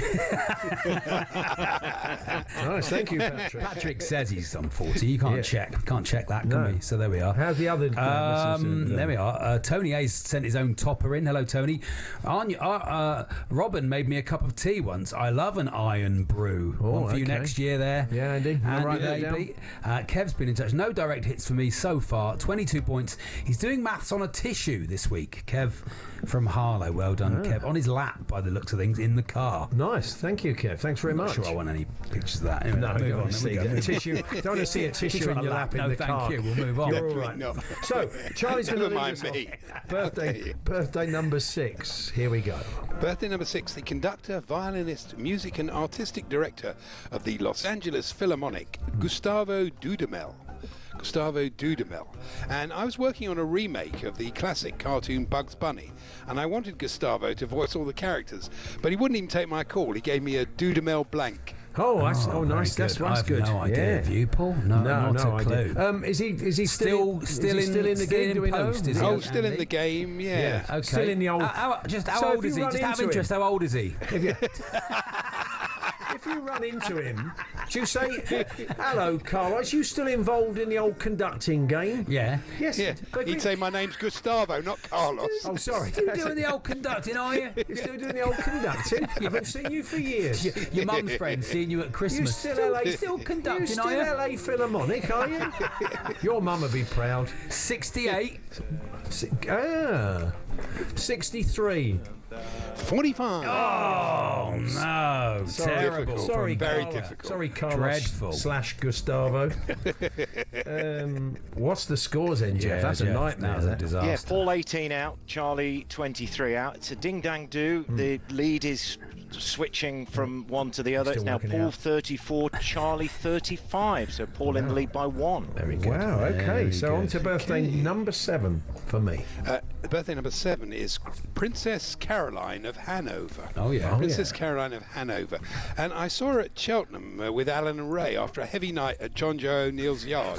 She was still worse for wear, more like Princess Caroline of Hangover. Oh, yeah, very nice. Wow, this is difficult because Princess Caroline Could of be anything. Hanover could be anything from 15 to about 70, 100. No, she was Nay of Monaco, if that helps. She sounds like she's from a Disney film or something, So originally she was Princess Caroline of Monaco, but wouldn't have worked with the jokes. Oh, okay. But she is now Princess Caroline of Hanover. Oh, yeah, remember.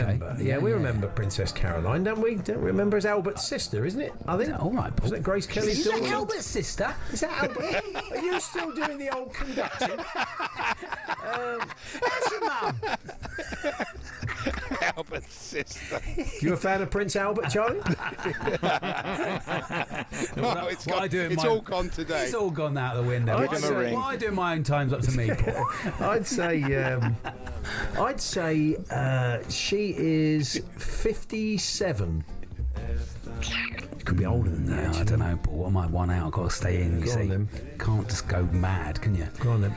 59. 69. Wow, is she really? Wow. I know, I Good couldn't luck to believe her. that. Yeah. Good luck to her. So what's the scores, Jeff?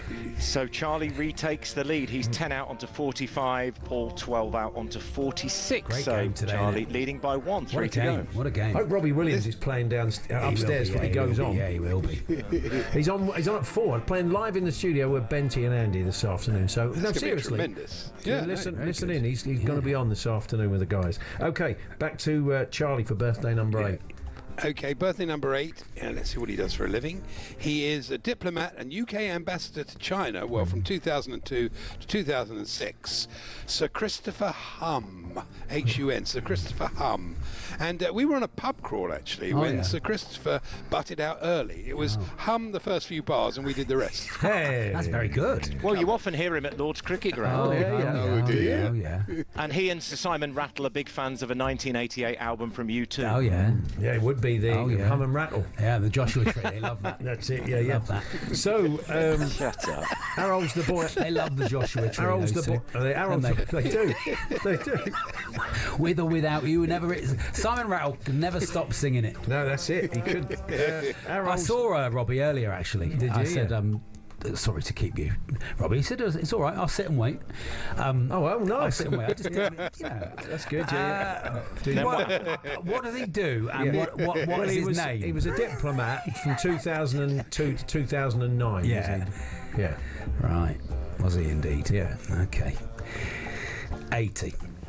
I'm going to go a bit younger. 76.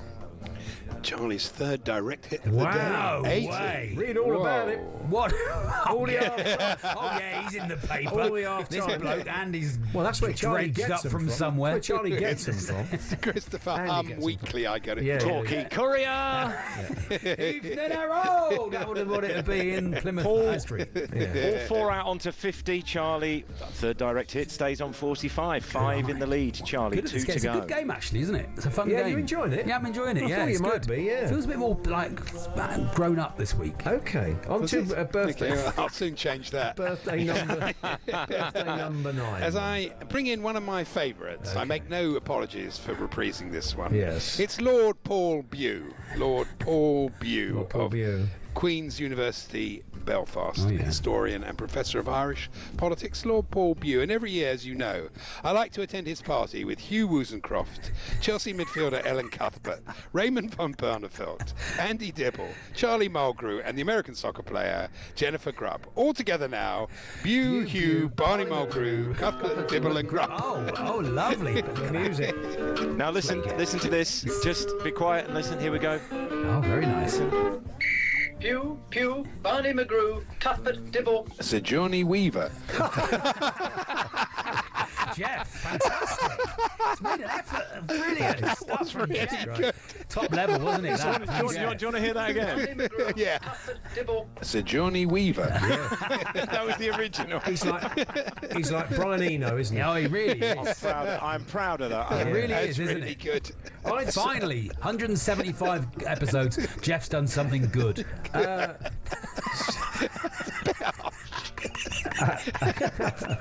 not a joke. That's just nasty. That is nasty, that. Sorry, Jeff. 80, Say it like you mean it. 81, Andy Jacobs, 81. Okay. Hang on, Charlie. It's me.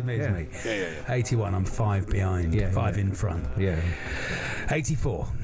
76, wrong way Regal. Oh, actually, I think it's actually about time we started putting a bit of respect on Roy Regal's name. Actually, we're all laughing at Roy wrong way. He was a brilliant American college footballer who made one mistake. And you know, I was talking to this last night with my mate Jim Donkey Botherer Jones, and he made one mistake in his life. That's not the version and it sticks with you. In my version, is someone called Joe. Yeah. I don't think Ron ever did that. Yeah. So the scores. Paul is 5 out onto 55. Yeah. Charlie was 8 out on that guess. He's on to 53. Charlie leads by 2 with 1 to go. So that makes I it. can't believe I was worried about Alicia Keys. I think have been really. Let's be honest. So Charlie then will lead us off. Oh, on that's the final, bad. This the is final bad. I've lost birthday. this. No point playing. I've lost it. Here we go. Don't be like that, Charlie. Don't be no like point. Utterly pointless. Right, go on. You haven't done it yet. Waste The everyone's time. cardiologist. Yeah. You'd be great in the dressing room half time. The cardiologist, Professor Jane Somerville. Professor Jane Somerville. Jane Somerville, cardiologist. She's a cardiologist.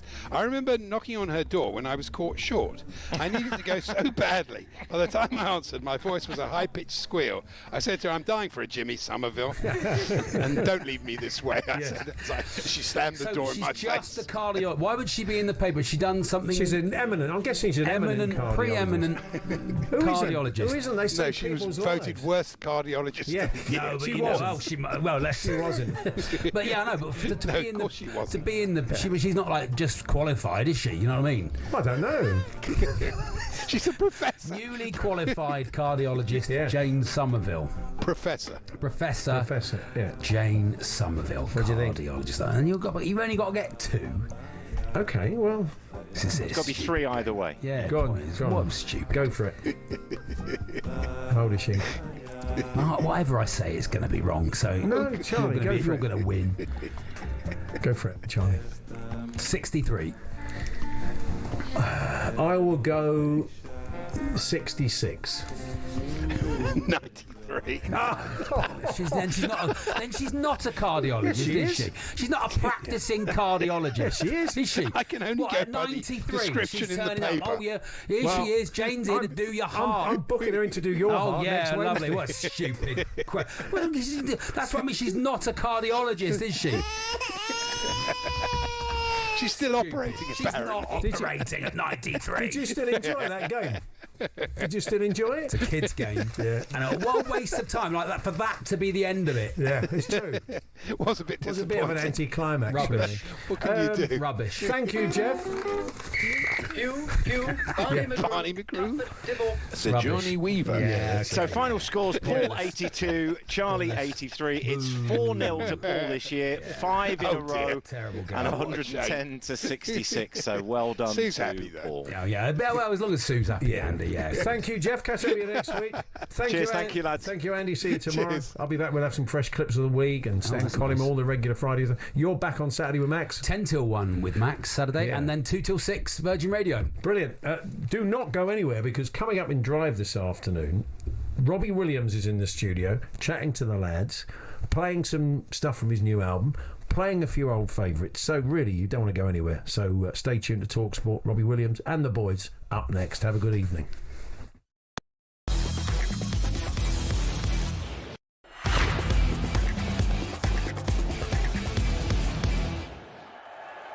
If I may have a wee chat with about Manchester United, and I've got to say, mate, and you'll have watched it yourself, Michael came in, that was obviously a big talking point, replacing Darlin, temporary manager and all that kind of stuff. Yeah. not just the 2 results, but I think more than that, better than that, the 2 performances against City and Arsenal would probably be, I'm suggesting, beyond every United fan's dream, because they've been terrific. Yeah, no, couldn't agree more. I think, you know, when he took over, there's probably looking at the fixtures and 2 really, really tough games with City and Arsenal. But I don't think it's the fact that they won. I think it was the way they won, and how they won, and tactically how they got it spot on on the break and those attacking transitions to hurt teams. But I think they got it absolutely spot on. I think it's the best I've probably seen United out of possession as well. You know, players finding it struggling to get into the pockets and get turned, playing it through the lines. There was none of that in the 2 big games in recent weeks. But listen, this is beat both of them top teams, but now it's about sustaining momentum, creating that winning habit again. And like you said, I think for the fans, it's been difficult for the last few years, but brilliant for them as well. Phil, someone that stands out for me for Manchester United, especially the last 2 games, is Harry Maguire. I mean, some of the stick he's got over the years has got personal, definitely on social media. And his mental strength, mate, must be like so strong to get through that. And he's playing some of his best football this season. Yeah, I know him really, really well. Brilliant character, fantastic player, huge mentality to come back from the criticism that he received and everything surrounding and the talk about him. What a player! He's strong, he's aggressive. He's not just strong and aggressive. He's got